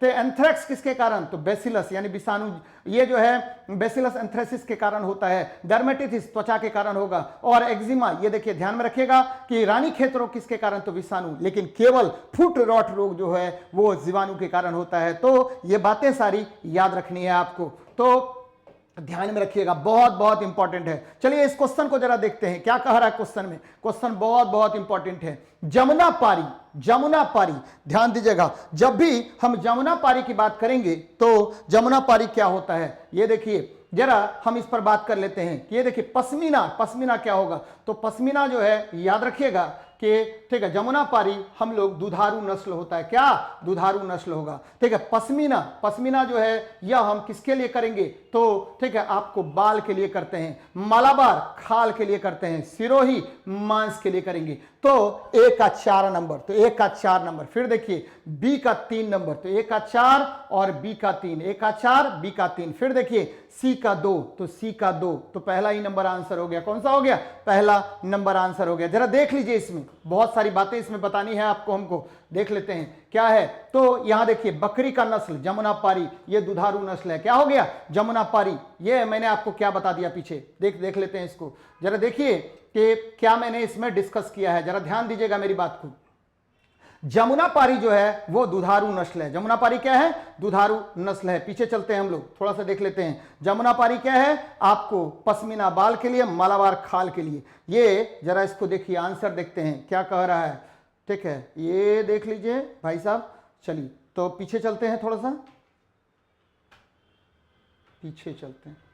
देखिए बकरी और पीछे चलते हैं। यहां देखिए जमुना पारी मैंने क्या किया? दुधारू नस्ल, 1 का 4, 3 का 2, 1 का, ये देखिए ये थोड़ा सा ठीक है, इसमें देख लीजिए क्या है। तो जमुना पारी ये क्या है? जमुना पारी दुधारू नस्ल है, कोई प्रॉब्लम नहीं। सिरोही मांस के लिए, बी का 3। फिर देखिए पश्मीना आपको मैंने बताया किसके लिए? बाल के लिए। मालाबार खाल के लिए। तो 1 का 4 नंबर, 1 का 4, ठीक है, बी का 3, 2, 1, तो 1 का 4 बी का 3, तो यही तो बताया था, 2 ए नंबर। चलिए देख लेते हैं जरा इसको। ठीक है, आंसर देखते हैं क्या क्या मैंने किया है इसमें। जमुना पारी, जमुना पारी दुधारू नस्ल। जमुना पारी कौन सा नस्ल है? दुधारू नस्ल है। सिरोही मांस से, पश्मीना बाल के लिए, मालाबार खाल के लिए। याद रखिएगा बकरी का वैज्ञानिक नाम कैप्रोहिरकस होता है, कैप्रोहिरकस होता है। बार बार क्वेश्चन पूछता है कि बकरी के कौन कौन प्रमुख नस्ल? गद्दी, चंगाथांगी, बर्बरी, मारवाड़ी। ठीक है, गद्दी, चंगाथांगी, बर्बरी, मारवाड़ी। और बर्बरी को सिटी गोट कहा जाता है। और बर्बरी के देखिएगा कान जो है लंबे लंबे कान होते हैं। क्या होंगे? लंबे लंबे कान होते हैं। ये क्वेश्चन पूछा हुआ है आपको, बार बार क्वेश्चन पूछता है कि बर्बरी कौन सा नस्ल है? तो बर्बरी है आपको क्या है? तो सिटी गोट होता है। कौन सा गोट होगा? तो सिटी गोट होता है। ध्यान में रखिएगा इसको, कौन सा गोट होगा? तो सिटी गोट कहा जाता है। और ध्यान में रखिएगा आपको और भी बहुत सारे नस्ल, ठीक है, आपको जाननी चाहिए। सबसे इंपॉर्टेंट क्या है? गाय के प्रमुख नस्ल। देखिए गाय के भारत में नस्ल कौन कौन होगा? तो गाय मतलब क्या हुआ? कौ। और ध्यान में रखिए गाय का जो प्रमुख नस्ल आपको पूछेगा, भारतीय नस्ल, हम विदेशी नस्ल की बात नहीं कर रहे हैं। विदेशी नस्ल में आप लोग जर्सी मार सकते हैं, बहुत सारा नस्ल होगा, लेकिन सबसे ज्यादा जो एग्जाम में क्वेश्चन पूछा जाता है वो पूछा था अलमावादी। याद रखिएगा अलमावादी, याद रखिएगा इसको, अलमावादी सबसे इंपॉर्टेंट जो कौ का नस्ल है वो कौन है? अलमावादी है। और एक बहुत ज्यादा पूछा जाता है अमृत महल। ठीक है, अमृत महल, याद रखिएगा अमृत महल, ये भी आपको बार बार क्वेश्चन पूछा जाएगा। अमृत महल किसका नस्ल है? प्रमुख नस्ल है, तो क्या है? गाय का नस्ल है। अब देखिए भैंस, बहुत ज्यादा एग्जाम में क्वेश्चन पूछता है कि भैंस के प्रमुख भारतीय नस्ल कौन है। मैं 3-4 बता रहा हूं जो बार बार आपको जाननी चाहिए। देखिए भैंस जो है सबसे पहले जीएम यानी जेनेटिकली मॉडिफाइड कौन है? गरिमा भैंस है। याद रखिएगा, गरिमा भैंस जो है जेनेटिकली मॉडिफाइड है। गरिमा भैंस जो है वो जेनेटिकली मॉडिफाइड है। अब जरा देखिए और भी भैंस के नस्ल को हम लोग देखते हैं। सबसे पहले मुर्रा, क्या होगा? मुर्रा भैंस का नस्ल होगा। फिर क्या होगा? सुरती, ठीक है, मुर्रा सुरती नागपुरी, ये सब क्या हुआ? आपको भैंस का नस्ल है। मुर्रा सुरती नागपुरी, ये क्या हुआ? भैंस का नस्ल है। एकदम याद रखिएगा, मुर्रा सुरती, जो जितना मैंने बताया है उतना ही ध्यान में रखिए। मुर्रा सुरती और ठीक है नागपुरी, ये कहां के भैंस के नस्ल हैं? तो भारत के भैंस के नस्ल हैं। विदेशी की चर्चा मैंने नहीं की है, वो क्या है, विदेश से बहुत सारे भैंस लाए गए हैं भारत में, ठीक है, फिर ब्रीड बनाया गया उसका। लेकिन ये सारे जो भैंस के नस्ल के बारे में मैं बता रहा हूं वो केवल और केवल भारतीय नस्ल है। तो बच्चे एकदम ध्यान में रखना है कि गाय का प्रमुख भारतीय नस्ल आलमाबादी और अमृत महल, ये कौन है? अमृत महल है। जबकि बकरी के बहुत सारे नस्ल मैंने बताया। जमुनापारी, याद रखिएगा, जमुनापारी भैंस का भी नस्ल होता है। सिरोही, पश्मीना और मालाबारी। बार बार क्वेश्चन पूछेगा कि पश्मीना ऊन किससे प्राप्त होता है? तो भाई साहब ये बकरी से प्राप्त होगा। पश्मीना ऊन किससे प्राप्त होगा? तो बकरी से प्राप्त होगा। मालाबार, लेकिन ये देखिए अगर हम मलबरी की बात कर लेते हैं यहां पर, तो मलबरी रेशम होता। मलबरी क्या होता है? तो रेशम होता है। तो ये बहुत सारी बात मैंने बताया था कि गोट जो है, बकरी जो है, उसका वैज्ञानिक नाम क्या होता है? तो कैप्रा हिरकस होता है। क्या होगा? Capra hircus. बार बार क्वेश्चन पूछेगा। भैंस, याद रखिएगा, बॉस इंडिकस, क्या होगा? तो ये सब बातें आपको याद रखिएगा, ठीक है। गाय का क्या होगा? तो ये सब बातें आप एकदम ध्यान में रखिएगा। गाय का प्रमुख नस्ल कौन होगा? तो अलमाबादी होगा। चलिए देखते हैं हम लोग नेक्स्ट क्वेश्चन को, क्या कह रहा है हमारा नेक्स्ट क्वेश्चन। जब जन्म दर तथा मृत्यु दर तुल्य हो, ध्यान दीजिएगा क्या कह रहा है कि अगर बर्थ रेट और, ठीक है, ये देखिए बर्थ रेट हो गया और ये डेथ रेट हो गया, दोनों तुल्य हो जाए तो इस अवस्था को क्या कहते हैं? तो प्लेट्यू, क्या कहेंगे? प्लेट्यू अवस्था कहा जाता है। याद रखिएगा, इसमें इस अवस्था में जनसंख्या क्या होता है? जनसंख्या, वो डेमोग्राफिक जो होगा, जनसंख्या जो होगा वो संतुलित रहेगा। क्या रहेगा? संतुलित रहेगा, न तो बढ़ेगा न तो घटेगा, नियंत्रित अवस्था में रहेगा। और इस अवस्था को प्लेट्यू अवस्था कहते हैं। जब जन्म दर और मृत्यु दर तुल्य होता है तो वह अवस्था क्या कहलाती है? तो प्लेट्यू अवस्था कहलाता है। लेकिन आपको पता है माल्थस के अनुसार क्या होता है कि जन्म दर जो है, जन्म दर और खाद्य के बीच में उन्होंने संबंध बताया था। इसमें उन्होंने बताया कि देखिए खाद्य तो समान यानी डेसिमल रेशियो में बढ़ता है, लेकिन आपका जन्म दर जो है एक्सपोनेंशियल रेशियो में बढ़ता है, जो क्या है वो पूरे सृष्टि के लिए एक बहुत बड़ा प्रॉब्लम है। यानी अनाज की उपलब्धता हमको बढ़ानी पड़ेगी, तभी जाकर के हम पूरे संसार में लोगों को क्या कर सकते हैं? भरण पोषण कर सकते हैं। तो यह बहुत बहुत इंपॉर्टेंट क्वेश्चन है क्या कि जब बर्थ रेट और डेथ रेट दोनों एक दूसरे के बराबर हो तो उस अवस्था को क्या कहते हैं? तो प्लेट्यू अवस्था कहेंगे। क्या कहेंगे? प्लेट्यू अवस्था कहते हैं। तो ध्यान में रखिएगा इसको। चलिए देख लेते हैं, जब जन्म दर तथा मृत्यु दर तुल्य होता है तो ऐसी अवस्था को हम क्या कहते हैं? ऐसी अवस्था को प्लेट्यू अवस्था कहते हैं। भारत में जन्म दर कितना? 2.24। बिहार में जन्म दर कितना? 3.2। क्या होगा? 3.2 होगा। तो ये बातें याद रखनी है आपको। बिहार में जन्म दर कितना होगा? 3.2 होगा। तो जब भी जन्म दर और मृत्यु दर बराबर हो जाए तो इस अवस्था को क्या कहते हैं? ये बार बार क्वेश्चन पूछा गया है, तो प्लेट्यू अवस्था कहते हैं। चलिए नेक्स्ट देखते हैं क्या कह रहा है क्वेश्चन आपको। नेक्स्ट क्वेश्चन देखते हैं, जैव भू रासायनिक चक्र कितने प्रकार के होते हैं? जैव मतलब जियो, जैव मतलब क्या हुआ आपको? बायो, ये क्या होगा? बायो। और भू मतलब क्या हुआ? तो जियो। और केमिकल आपको केमिकल साइकिल के विषय में हम चर्चा कर रहे हैं। तो और ये कितने प्रकार का होगा? तो ये मुख्य रूप से 2 प्रकार का होता है। एक होता है मिनरल साइकिल। क्या होगा? मिनरल साइकिल होता है, ध्यान दीजिएगा, मिनरल साइकिल होगा। दूसरा क्या होगा? वाटर साइकिल होगा। ध्यान दीजिएगा कौन कौन साइकिल मैं बता रहा हूं कि जैव भू रासायनिक चक्र मुख्य रूप से 2 प्रकार के होते हैं। कितने प्रकार के? 2 प्रकार के होते हैं। पहला साइकिल क्या होगा? तो खनिज चक्र। कौन सा चक्र? खनिज चक्र। दूसरा चक्र क्या होगा? तो दूसरा चक्र है जल चक्र है। और ध्यान दीजिएगा मिनरल साइकिल में क्या क्या आएगा? मिनरल साइकिल में क्या क्या आएगा? तो आपको पता है बहुत सारा यहां पर चक्र आता है। पहला चक्र क्या होगा? Carbon cycle. कौन सा? Carbon cycle. दूसरा क्या होगा? Nitrogen cycle. तीसरा क्या होगा? तो ठीक है, याद रखिएगा, बार बार क्वेश्चन पूछेगा कि ऑक्सीजन साइकिल। चौथा क्या होगा? तो ध्यान में रखिएगा फॉस्फोरस साइकिल होगा, फॉस्फोरस साइकिल। पांचवा क्या होगा? तो यहां देखिए कि carbon cycle, nitrogen cycle, oxygen cycle, phosphorus cycle और सल्फर साइकिल होगा। और ये तो क्या हो गया? मिनरल साइकिल की बात होगी। अब वाटर साइकिल के विषय में बात करते हैं, जल चक्र के विषय में। आपको पता है कि जल जब क्या होगा, जल जब आपको पृथ्वी से वाष्पित होगा, पृथ्वी से क्या होगा, वाष्पित होगा, पुनः क्या होगा, वाष्पित होने के बाद वह संघनित होगा, संघनित होकर के जल बूंदों के रूप में कहां गिरेगा, वो पृथ्वी पर गिरेगा और फिर ये वर्षा के रूप में गिरता है, फिर पुनः क्या होगा, वाष्पीकरण होगा। तो ये पूर्णतः चक्र चलते रहता है और इसे ही हम क्या कहेंगे, आपको पता होगा कि जल जो है बर्फ के रूप में भी जमा होगा और बर्फ के रूप में वो धीरे धीरे वहां से पिघलेगा, पिघल करके कहां आएगा, समुद्र में आएगा, समुद्र में वो वाष्पीकृत होता है, वाष्पीकृत होने के बाद बादल बनते हैं, बादल होने के बाद वो संघनित होंगे, संघनित होने के बाद वह वर्षा की बूंदों के रूप में पृथ्वी पर गिरेगा। तो यह पूरी प्रक्रिया होती है, इसे ही हम वाटर साइकिल कहते हैं। बच्चे बहुत बहुत इंपॉर्टेंट है, मैं बार बार बता रहा हूं कि ये जो आपका बुक मैंने किया है वो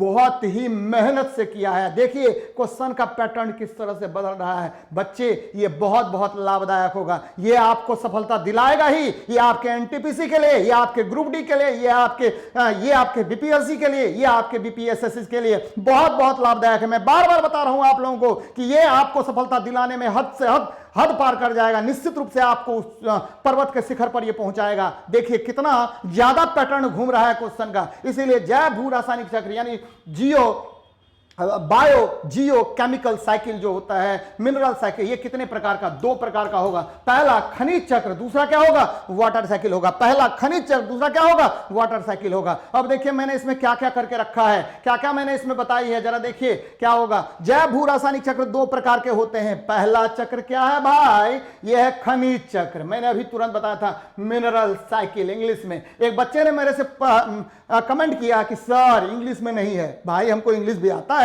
और मैं इंग्लिश में भी डिस्कशन कराऊंगा, लेकिन ज्यादा क्राउड क्या है, हिंदी का है, इसीलिए हिंदी टारगेटेड बुक है। और मैं बार बार आप लोगों को बता रहा हूं कि डिस्कशन कीजिए, ये आपके लिए और आपकी सफलता को दिलाने में एक महत्वपूर्ण भूमिका निभाएगा। नहीं निभाएगा तो आपके लिए मैं जिम्मेदार हूं। मैं बार बार बता रहा हूं कि देखिए आपके साइंस के लेवल को ये नीचे से लेकर के सीधे ऊपर तक ले जाएगा और आपको सफल बनाएगा। चलिए हम लोग देख लेते हैं जैव भू रासायनिक चक्र कितने प्रकार के, 2 प्रकार के हैं। पहला खनिज चक्र, दूसरा क्या, जल चक्र है। और खनिज चक्र में carbon cycle, nitrogen cycle, oxygen cycle, बहुत सारा साइकिल मैंने ऑलरेडी पहले ही डिस्कस कर दिया है। जल चक्र के अंतर्गत बर्फ का पिघलना, वाष्पीकरण, वर्षा एवं पुनः पृथ्वी पर जल का प्रवाह शामिल है। ये देखिए ये क्या हुआ, वाटर साइकिल हो गया। कौन सा साइकिल हो गया, वाटर साइकिल हो गया। तो याद रखिएगा जैव भू रासायनिक चक्र कितने प्रकार के, तो 2 प्रकार के बच्चे, कितने प्रकार के, 2 प्रकार के होते हैं। चलिए आगे बढ़ते हैं।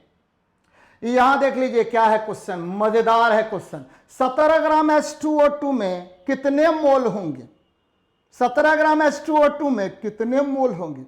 अब क्या है भाई, तो ये है भाई H2O2, क्या है H2O2, इसे हम हाइड्रोजन पेरोक्साइड कहते हैं। क्या कहेंगे, हाइड्रोजन पेरोक्साइड कहते हैं। याद रखिएगा क्या कहेंगे भाई, हाइड्रोजन पेरोक्साइड कहते हैं। जरा इसका हम कर देते हैं पोस्टमार्टम। ये देखिए पहला चीज, हाइड्रोजन पेरोक्साइड जो होता है यह ऑक्सीकारक की भांति, ऑक्सीडाइजर की भांति कार्य करेगा। तो पहला चीज क्या हो गया, ऑक्सीडाइजर की भांति कार्य करेगा। यह प्रणोदक में ऑक्सीडाइजर, प्रणोदक मतलब क्या होता है, प्रोपेलेंट होता है। प्रोपेलेंट क्या है, तो रॉकेट में प्रयुक्त ईंधन को प्रोपेलेंट कहा जाता है। हाँ, प्रोपेलेंट में यह ऑक्सीडाइजर की भांति कार्य करेगा, ऑक्सीकारक की भांति कार्य करेगा। एक चीज और जो बहुत बहुत इंपॉर्टेंट है, आपका तैलीय चित्र है, ऑयल पेंट है, ऑयल पेंट को ध्यान में रखना है। ऑयल पेंट को क्या करने में, तो ऑयल पेंट को चमकाने में, ऑयल पेंट को चमकाने में। याद रखिएगा ऑयल पेंट को चमकाने में, पेंट को चमकाने में किसका प्रयोग होगा, को चमकाने में किसका प्रयोग होगा, तो इसी हाइड्रोजन पेरोक्साइड का प्रयोग होगा। अब देखिए क्वेश्चन देखिए, क्वेश्चन भाई साहब ये देखिए H2O2 क्या हुआ, इसके कितने ग्राम, 2 ग्राम, ऑक्सीजन के कितने ग्राम, 32 ग्राम, कितने ग्राम, 32 ग्राम, दोनों को जोड़ दीजिए 34 ग्राम हो गया। क्या हो गया, 34 ग्राम। नंबर ऑफ मोल्स किसको कहते हैं, नंबर ऑफ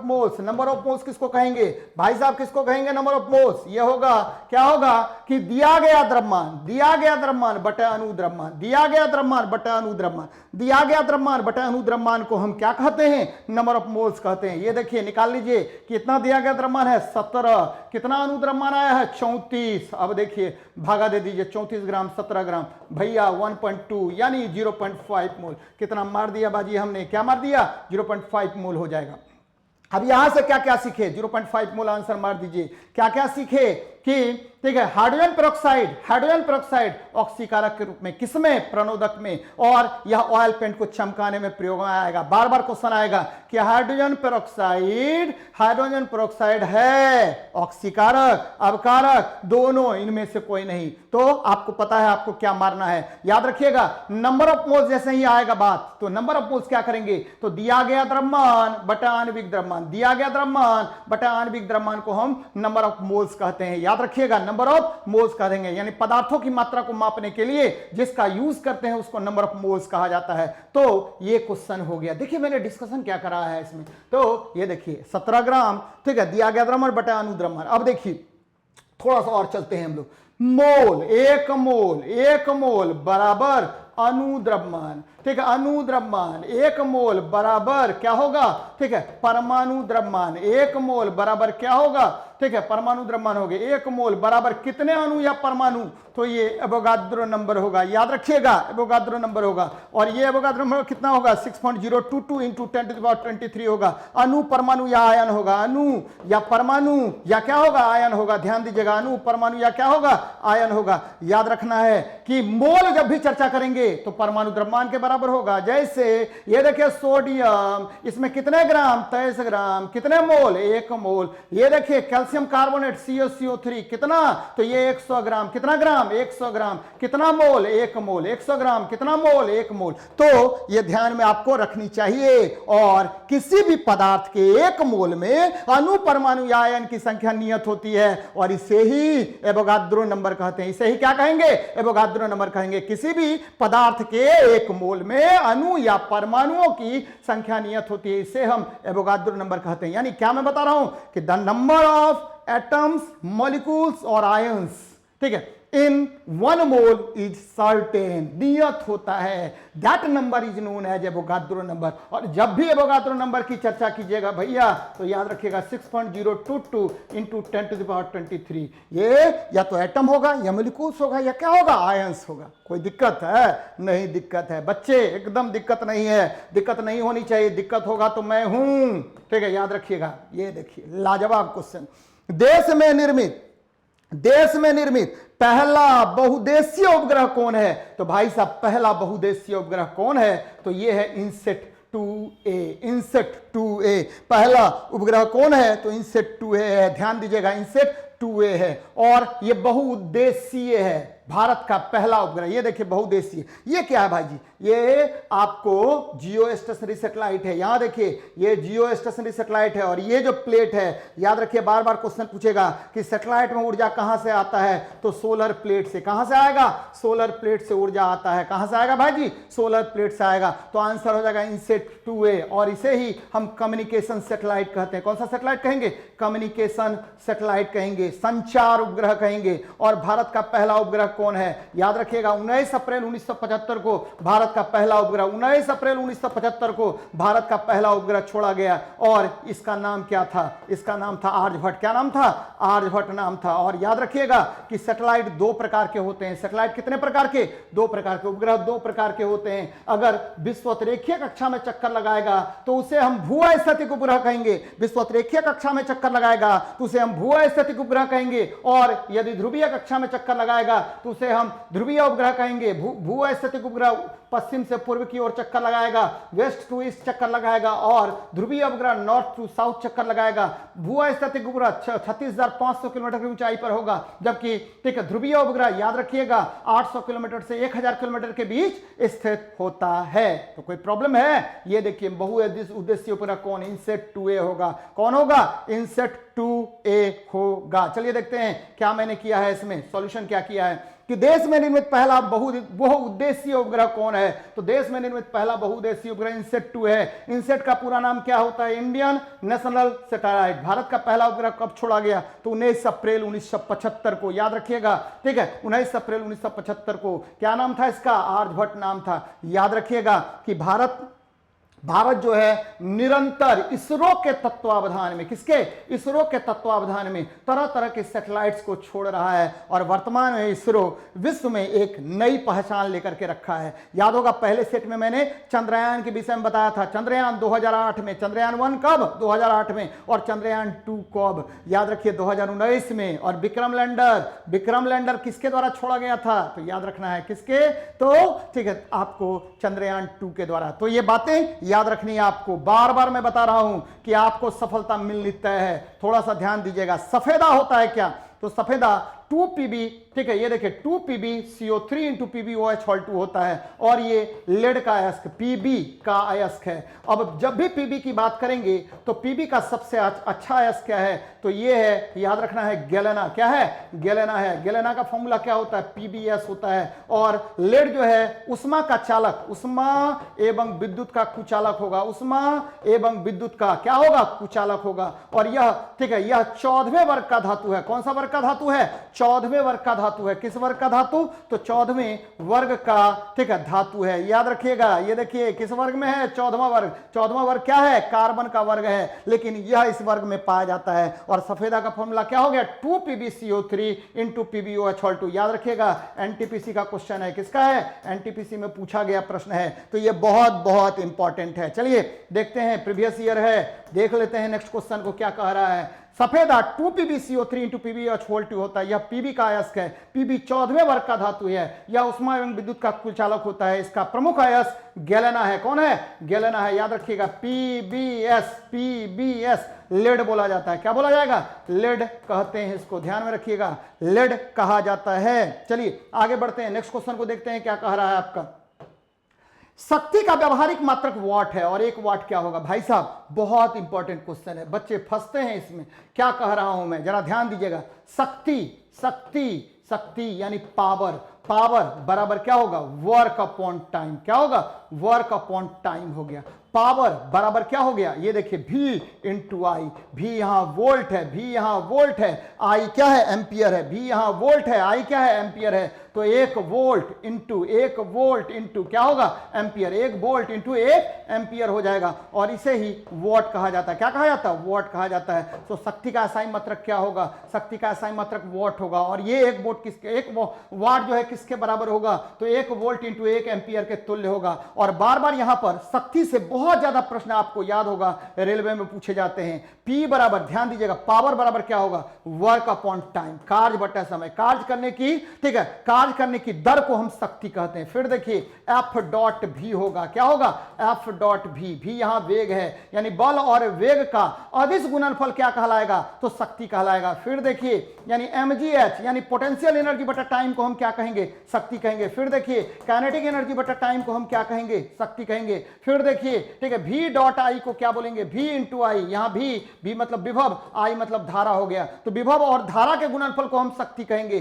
फिर देखिए क्या होगा, तो V स्क्वायर बटा R हो जाएगा। V स्क्वायर बटा क्या होगा, R होगा, यानी विभव का स्क्वायर बटा प्रतिरोध को हम क्या कहेंगे, शक्ति कहेंगे। फिर देखिए ये I स्क्वायर R होगा, यानी धारा का स्क्वायर और प्रतिरोध का गुणनफल को हम क्या कहेंगे, तो शक्ति कहेंगे। तो ये शक्ति के विभिन्न मात्रक हैं। ये बार बार आपको फॉर्मूला पूछेगा, और इस पर हमको याद है बहुत सारे प्रॉब्लम बनते हैं, और बहुत सारा प्रॉब्लम आपको किसमें पूछा गया था, तो आपके एग्जाम में पूछा गया था। ठीक है, किसमें, तो ALP में और ग्रुप डी में। चलिए याद रखना है इसको। नेक्स्ट देखते हैं क्या कह रहा हूं मैं। शक्ति का व्यवहारिक मात्रक 1 वोल्ट इंटू 1 एम्पियर होता है। शक्ति कार्य बटा समय होगा, F डॉट भी होगा। शक्ति के प्रमुख सूत्र देखिए, मैंने ये क्लियर कर दिया, पोटेंशियल एनर्जी बटा टाइम, काइनेटिक एनर्जी बटा टाइम, ठीक है, और क्या होगा, हाफ mv स्क्वायर बटा क्या हो गया, टाइम हो गया। V डॉट आई यानी विभव गुना धारा, और V स्क्वायर बटा R। याद रखिएगा शक्ति का SI मात्रक वॉट होता है। शक्ति का SI मात्रक क्या है, वॉट होता है। याद रखिएगा शक्ति का SI मात्रक वॉट होता है। और यहां एक हॉर्स पावर भी होता है, एक हॉर्स पावर 746 वॉट होगा।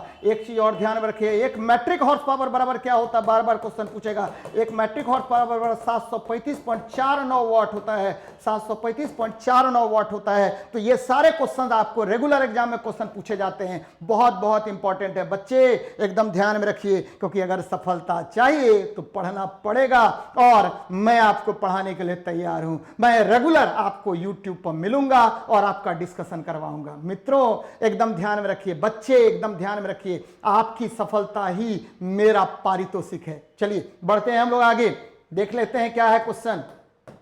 देखिए निम्नलिखित में कौन सा सूत्र सुपर फॉस्फेट उर्वरक का है? बहुत इंपॉर्टेंट क्वेश्चन है। सुपर फॉस्फेट बार बार क्वेश्चन पूछता है। तो सुपर फॉस्फेट CaH2PO4 हॉल 2 ये सुपर फॉस्फेट हो गया। और यह फास्फोरस का उर्वरक है। किसका है? फास्फोरस का उर्वरक है। याद रखिए फास्फोरस प्रदान करता है, फास्फोरस प्रदान करेगा। आपको ध्यान में रखिए कि ठीक है आपका जो हड्डी है वो ट्राई कैल्शियम फॉस्फेट का बना होता है। और खाद यानी उर्वरक मुख्य रूप से आपको ध्यान में रखना, उर्वरक है क्या? तो वह रासायनिक पदार्थ जो ठीक है आपके उत्पादकता में वृद्धि लाता है, यानी आपके खेत में उसका प्रयोग होगा और वह आपके पैदावार को क्या कर देगा? बढ़ा देगा। ऐसे पदार्थ को हम उर्वरक कहते हैं, फर्टिलाइजर कहते हैं। और फर्टिलाइजर में याद रखिए 3 प्रकार के पदार्थों का प्रयोग करते हैं, नाइट्रोजन, फास्फोरस और पोटेशियम। नाइट्रोजन, फास्फोरस और पोटेशियम का प्रयोग करते हैं। NPK किसका प्रयोग करेंगे?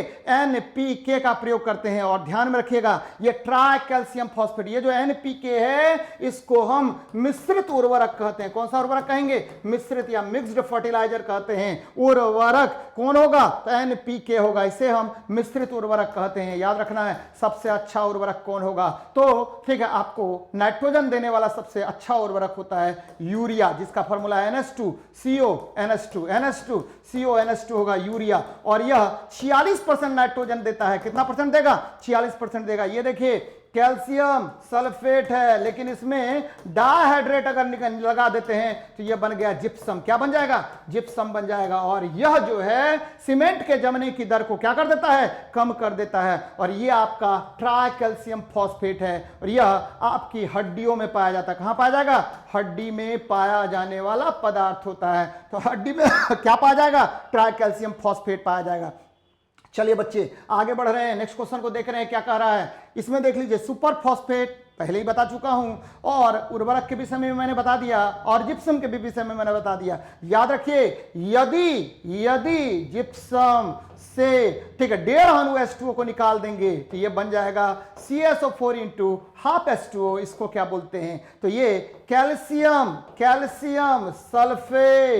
सल्फेट हेमीहाइड्रेट होता है। क्या होगा? हेमीहाइड्रेट होता है। और इसे ही हम कहते हैं, क्या कहते हैं? Plaster of Paris. क्या कहेंगे? Plaster of Paris. Bar bar question पूछेगा कि कैल्शियम सल्फेट हेमीहाइड्रेट को क्या कहा जाता है? तो POP प्लास्टर ऑफ पेरिस कहा जाता है। इसका उपयोग किसमें करते हैं? तो हड्डी को जोड़ने में। किसमें करेंगे? हड्डी को जोड़ने में किया जाता है। याद रखिएगा हड्डी को जोड़ने में करते हैं। किसका उपयोग? तो ठीक है आपका कैल्शियम सल्फेट हेमीहाइड्रेट का। चलिए आगे बढ़ते हैं, नेक्स्ट क्वेश्चन को देखते हैं क्या कह रहा है।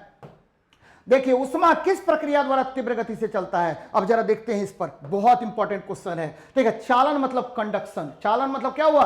कंडक्शन हो गया। और कंडक्शन में उष्मा जो है देखिए रॉड गर्म होगा, ये क्या है? लोहे की छड़ है। एक अणु गर्म होगा, दूसरे अणु को उष्मा देगा, दूसरा अणु तीसरा को, तीसरा अणु चौथे को, चौथा अणु पांचवें को। यानी तापांतर के कारण, ये देखिए T1 और यहाँ T2 है, तापांतर के कारण उष्मा का प्रवाह होगा। फिर देखिए संवहन की बात कर रहे हैं, अब ये ठीक हम पानी गर्म कर रहे हैं, यहां देखिए पानी गर्म कर रहे हैं, तो क्या होगा? उष्मा अणु जो है उष्मा पाकर क्या होगा? ऊपर की ओर गति करेगा। ऊपर का ठंडा अणु नीचे आएगा। ठीक है नीचे ये क्या होगा? गर्म होकर ऊपर भागेगा, हल्का होगा गर्म होकर ऊपर भागेगा। यानी इस प्रकार पूरा पदार्थ आपको गर्म हो जाता है।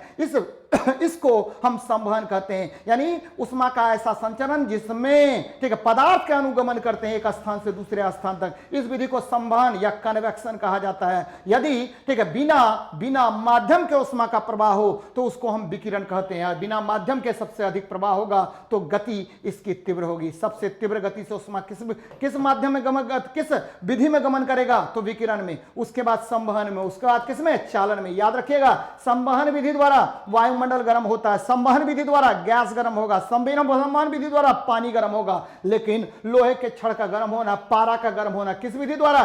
चालन विधि द्वारा। विकिरण विधि द्वारा क्या होगा? आपको पता है कि ठीक है, विकिरण विधि द्वारा सूर्य से ठीक है उष्मा कहां आएगा? पृथ्वी पर आएगा। सूर्य से उष्मा पृथ्वी पर किस विधि द्वारा? विकिरण विधि द्वारा आता है। तो सबसे तीव्र किस में गमन करेगा? तो विकिरण विधि में गमन करेगा। इसमें उष्मा अवरक्त किरणों के रूप में ठीक है प्रकाश के वेग से गमन करता है। नेक्स्ट देखते हैं, उष्मा सबसे तीव्र गति से विकिरण में गमन करता है। किसमें गमन करेगा? विकिरण विधि में गमन करेगा। विकिरण के लिए माध्यम की आवश्यकता नहीं होती। किसकी आवश्यकता नहीं होती? माध्यम की आवश्यकता नहीं होती है। चलिए बच्चे आगे बढ़ते हैं, नेक्स्ट क्वेश्चन को देखते हैं क्या कर रहा है। माइकलसन मोर्ले प्रयोग आधार बना था। यहां देखिए माइकलसन मोर्ले ने क्या कहा? इन्होंने कहा कि भाई साहब हमारा जो ठीक है हमारा जो क्या है कि हमारा जो जब ठीक है प्रकाश निर्वात से गमन करता है तो निर्वात जो है वो बना है एथर माध्यम से। किससे?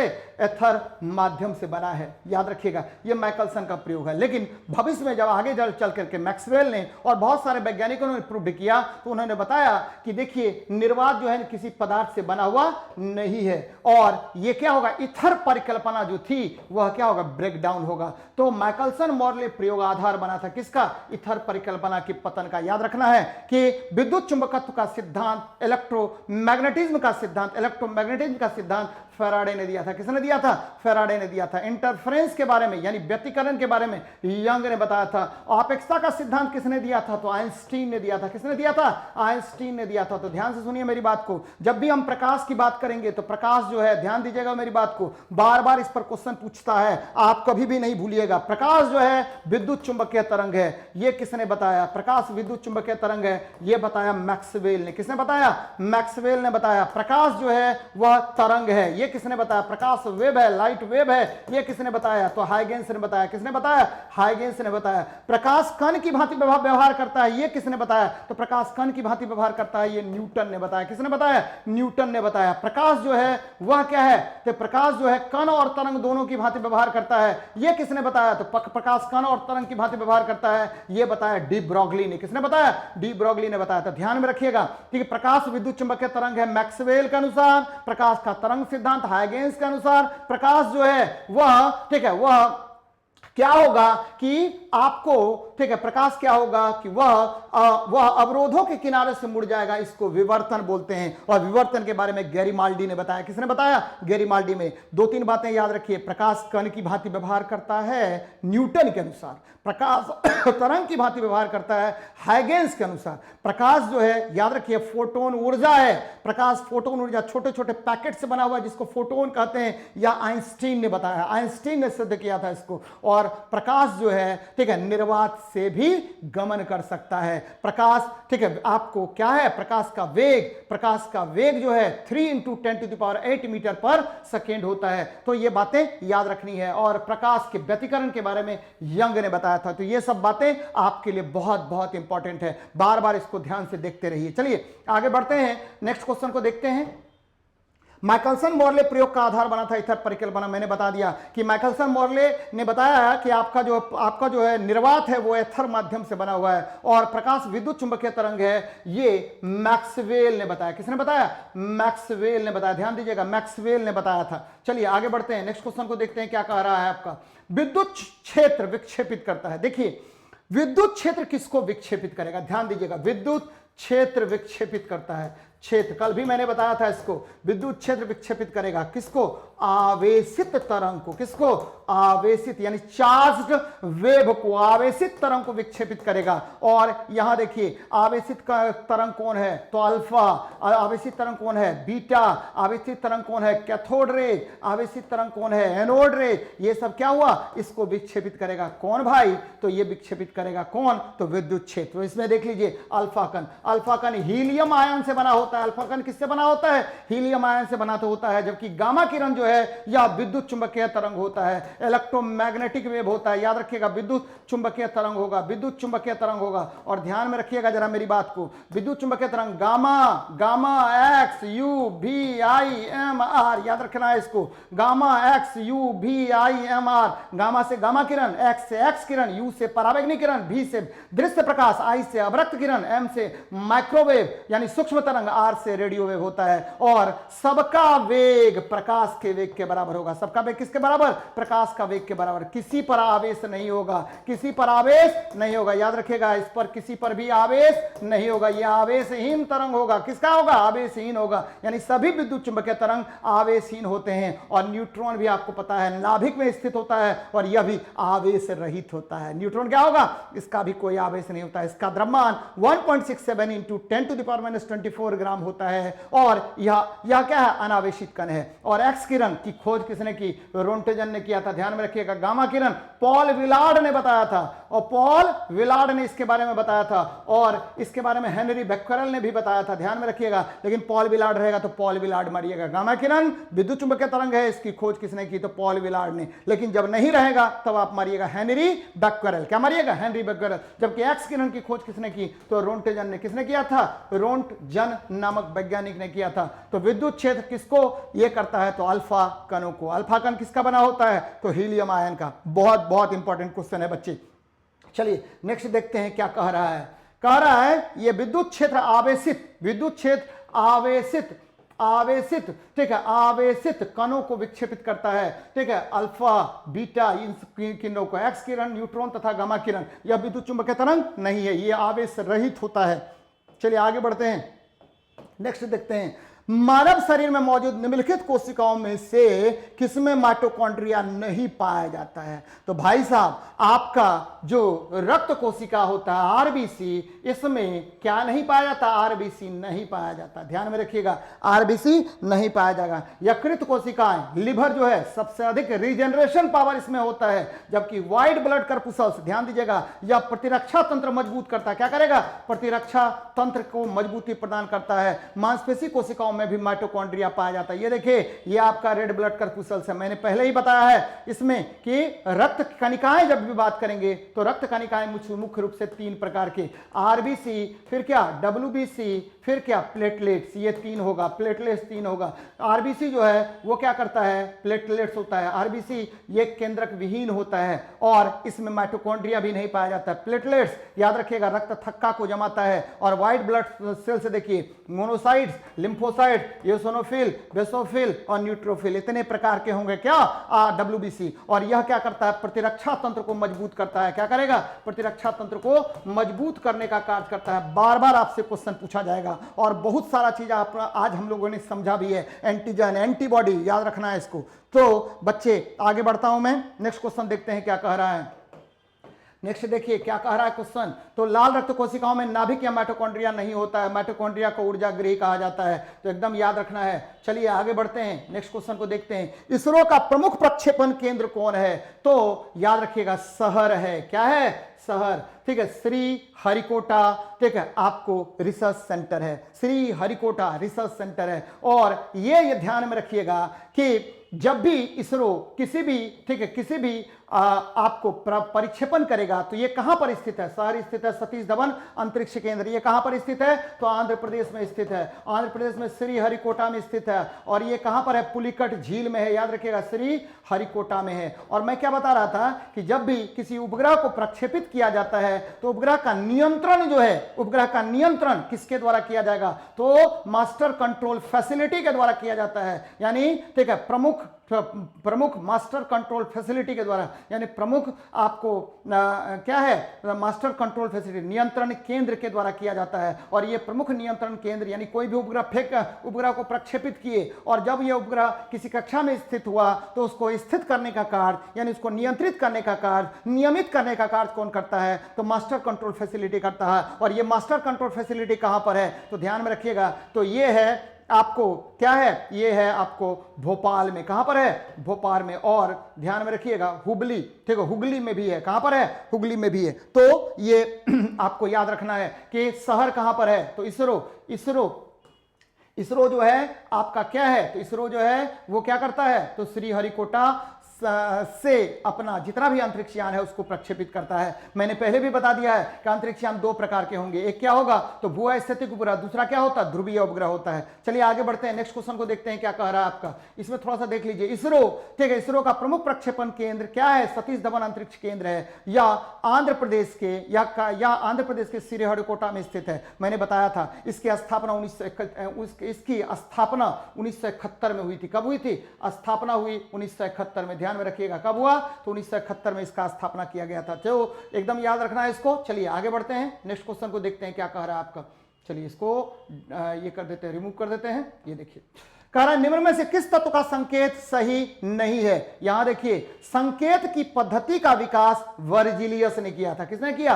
वर्जिलियस ने किया था। एकदम याद रखिएगा, संकेत की पद्धति का विकास किसने किया? वर्जिलियस ने किया। और वर्जिलियस ने संकेत के लिए 3 पद्धति दिए थे। क्या दिया? पहला दिया इन्होंने कि देखिए तत्वों का जो संकेत होता है वह अंग्रेजी, ठीक है, अंग्रेजी वर्ण वाला जो तत्व का जो अंग्रेजी नाम होगा उसका पहला अक्षर होगा। फिर इन्होंने ही बताया कि देखिए यदि 2 या 2 से अधिक तत्वों का अंग्रेजी नाम समान हो तो तत्वों का संकेत कोई भी अंग्रेजी नाम और अन्य प्रधान अक्षर के रूप में दिया जाता है। और तीसरा, किसी भी तत्व का जो लैटिन और ग्रीक नाम होता है उसको भी हम क्या करते हैं, आपको संकेत के रूप में लिखा जाता है। और यही देखिए टिन का संकेत क्या होगा? SN होगा। यही गलत हो गया। एंटीमनी SB हो गया, रेनियम RE हो गया, टंगस्टन W हो गया। तो इसमें आंसर क्या होगा? आपको A सही होगा। तो ध्यान में रखिएगा इसको। अब देखिए मैं क्या बता रहा हूं, यहां देखिए मैंने किया टिन का संकेत SN है। संकेत लिखने की पद्धति का विकास किसने किया? तो बर्जिलियस ने किया। किसने किया? बर्जिलियस ने। जरा ध्यान दीजिएगा, टंगस्टन मैंने बताया था अभी उल्फ्राम होता है। क्या होता है? उल्फ्राम होता है। तो W हो गया, ठीक है। आपको मरकरी क्या होगा? तो हाइड्रागैरम होगा। मरकरी क्या होगा? हाइड्रागैरम यानी Hg होगा। मरकरी क्या होगा? हाइड्रागैरम यानी Hg होगा। फिर देखिए लेड क्या होगा? लेड हो गया प्लम्बम। क्या होगा? प्लम बम हो गया। अभी थोड़ी देर पहले हम लोगों ने क्वेश्चन किया था तो Pb हो गया। क्या हो गया? Pb हो गया। तो ये सब डिफरेंट संकेत है जो आपको एग्जाम में पूछा जाएगा। उल्फ्राम W यानी टंगस्टन हो गया, मरकरी Hg और लेड प्लम्बम Pb। तो ये बातें याद रखिएगा। चलिए देखते हैं नेक्स्ट क्वेश्चन। एक तत्व का परमाणु क्रमांक 34 है, इसकी संयोजकता क्या होगी? जरा देखिए ये विवादित है क्वेश्चन। एक तत्व का परमाणु क्रमांक क्या है? 34 है, इसकी संयोजकता क्या होगी? तो पहले देख लेते हैं ये 34 किसका परमाणु क्रमांक होगा? सेलेनियम का होगा। और ये सेलेनियम जो है धातु के रूप में कार्य करता है। किसके रूप में? धातु की भांति व्यवहार करता है। और सेलेनियम याद रखिएगा 16वें वर्ग में है। किस वर्ग में है? 16वें वर्ग में है। और ध्यान में रखिए, अब देखिए इसका क्या होगा? 1s 2s 2p 3s 3p 3d और क्या होगा? 4s और ठीक है 4p आ गया। यहां देखिए 2 2 4 6 10 2 12 6 18 18 10 28 28 2, ठीक है 2 2 4 6 10 2 12 12 6 18 18 10, ठीक है 18 10 क्या हो गया? 28 28 2 30 30 4 क्या हो गया? 34। तो जब भी धातु की भांति व्यवहार करेगा तो ये 2 और 4 इलेक्ट्रॉन को क्या कर देगा? प्रदान कर देगा। और इसका वैलेंसी कितना हो जाएगा? 6 हो जाएगा। तो ये विवादित क्वेश्चन है, 6 होगा। लेकिन अगर हम ऐसे बात करते तो क्या हो जाता? ये 2 इलेक्ट्रॉन लेता तो 2 वैलेंसी होती, लेकिन -2 करना पड़ेगा। ये इसकी वैलेंसी -2 -4 और क्या होगा? 6 होता है। तो ये देखिए तरह तरह का ये कंपाउंड का निर्माण करता है, इसीलिए आंसर क्या हो जाएगा? बी होगा। एकदम विवादित क्वेश्चन है, इसमें उलझिएगा नहीं। सेलेनियम का जब भी आपको बात करेगा वैलेंसी क्या होता है तो याद रखिए सेलेनियम धातु की भांति व्यवहार करेगा, इसका वैलेंसी क्या हो जाएगा? 6 हो जाएगा। बहुत जगह आपको क्या मिलेगा? 2 भी मिलेगा, बहुत जगह 4 भी मिलेगा, लेकिन आपको मारना क्या है? तो जो सही होगा वही, क्योंकि बोर्ड आपको 6 आंसर देता है। तो ध्यान में रखिएगा क्या होगा? 6 होगा। चलिए आगे बढ़ते हैं, नेक्स्ट क्वेश्चन को देखते हैं क्या कह रहा है। इसमें जरा देख लीजिए परमाणु क्रमांक 34 सेलेनियम का है। और याद रखिएगा इसका प्रयोग हम लोग सोलर प्लेट में करते हैं। किसमें करेंगे? सोलर प्लेट में किया जाता है। किस प्लेट में? सौर प्लेट में, सोलर प्लेट में इसका उपयोग किया जाएगा। और ठीक है यह पी ब्लॉक एलिमेंट है। इसका इलेक्ट्रॉनिक विन्यास मैंने कर दिया, ये देखिए तो ये 4p4 हो गया, यानी 2 4 6 ये प्रदान कर देगा, इसीलिए इसका 6 ही मारिएगा आप लोग आंसर। चलिए आगे बढ़ते हैं, नेक्स्ट क्वेश्चन को देखते हैं।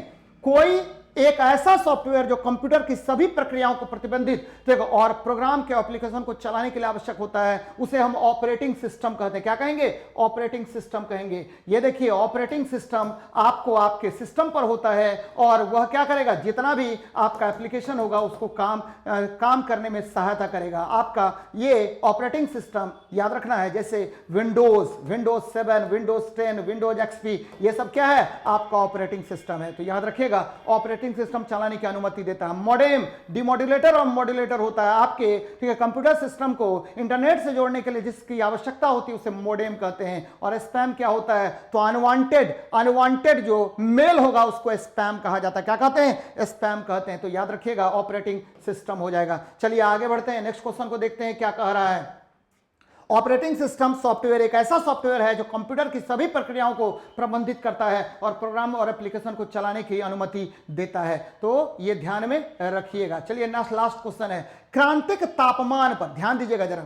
ये क्या है? ये द्रव है। क्या है? द्रव है। द्रव, ध्यान में रखिएगा, द्रव के ऊपरी परत पर लंबवत रेखा पर लगने वाले बल को हम पृष्ठ तनाव कहते हैं। सरफेस टेंशन बराबर क्या होगा? बल बटे लंबाई। सरफेस टेंशन बराबर क्या होगा? बल बटे लंबाई होगा। और इसका मात्रक क्या होगा? न्यूटन पर मीटर होगा। न्यूटन पर मीटर होगा। याद रखिए द्रव बूंदों का गोलाकार होना, द्रव बूंदों का गोलाकार होना, वर्षा बूंदों का गोलाकार होना और पारा की बूंदों का गोलाकार होना, गर्म चाय का स्वादिष्ट लगना, ठीक है, गर्म चाय का स्वादिष्ट लगना, जल में साबुन के या डिटर्जेंट के डालने पर पृष्ठ तनाव का घट जाना, ये सब क्या होता है? सफाई करने में सहायता करता है। ये सभी गुण किसके कारण? पृष्ठ तनाव के कारण होगा। किसके कारण होगा? पृष्ठ तनाव के कारण होगा। याद रखिए, बार बार क्वेश्चन पूछेगा कि जब हम चाय पीते हैं तो स्वादिष्ट लगता है क्योंकि गर्म चाय जो होगा उसका पृष्ठ तनाव घट जाएगा, वो अधिक सरफेस एरिया पर फैलेगा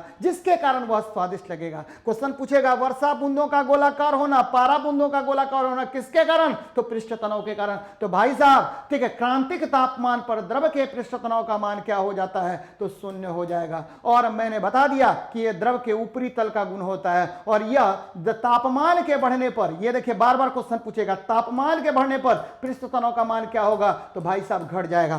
तो ये आज मैंने सेट आपको करवाया और ये बहुत बहुत इंपॉर्टेंट सेट है और इसमें देखिए थोड़ा सा टाइम भी ज़्यादा लगा है तो कोई प्रॉब्लम नहीं है। आपको सफलता दिलाने के लिए, आपको ऊंचाइयों तक पहुंचाने के लिए मैं कृत संकल्प हूं। और ध्यान में रखिए, मैं बार बार बताता हूं, जाते जाते मैं एक बार बातें आपको कह रहा हूं कि देखिए भाई, कोई शॉर्टकट तरीका नहीं होता है, कोई जुगाड़बाजी पढ़ाई में नहीं होता है। केवल और केवल, ठीक है, मेहनत करने से ही व्यक्ति को सफलता मिल सकती है। इसलिए मेरी गुजारिश है, पढ़िए पढ़िए पढ़िए। जय हिंद, जय भारत।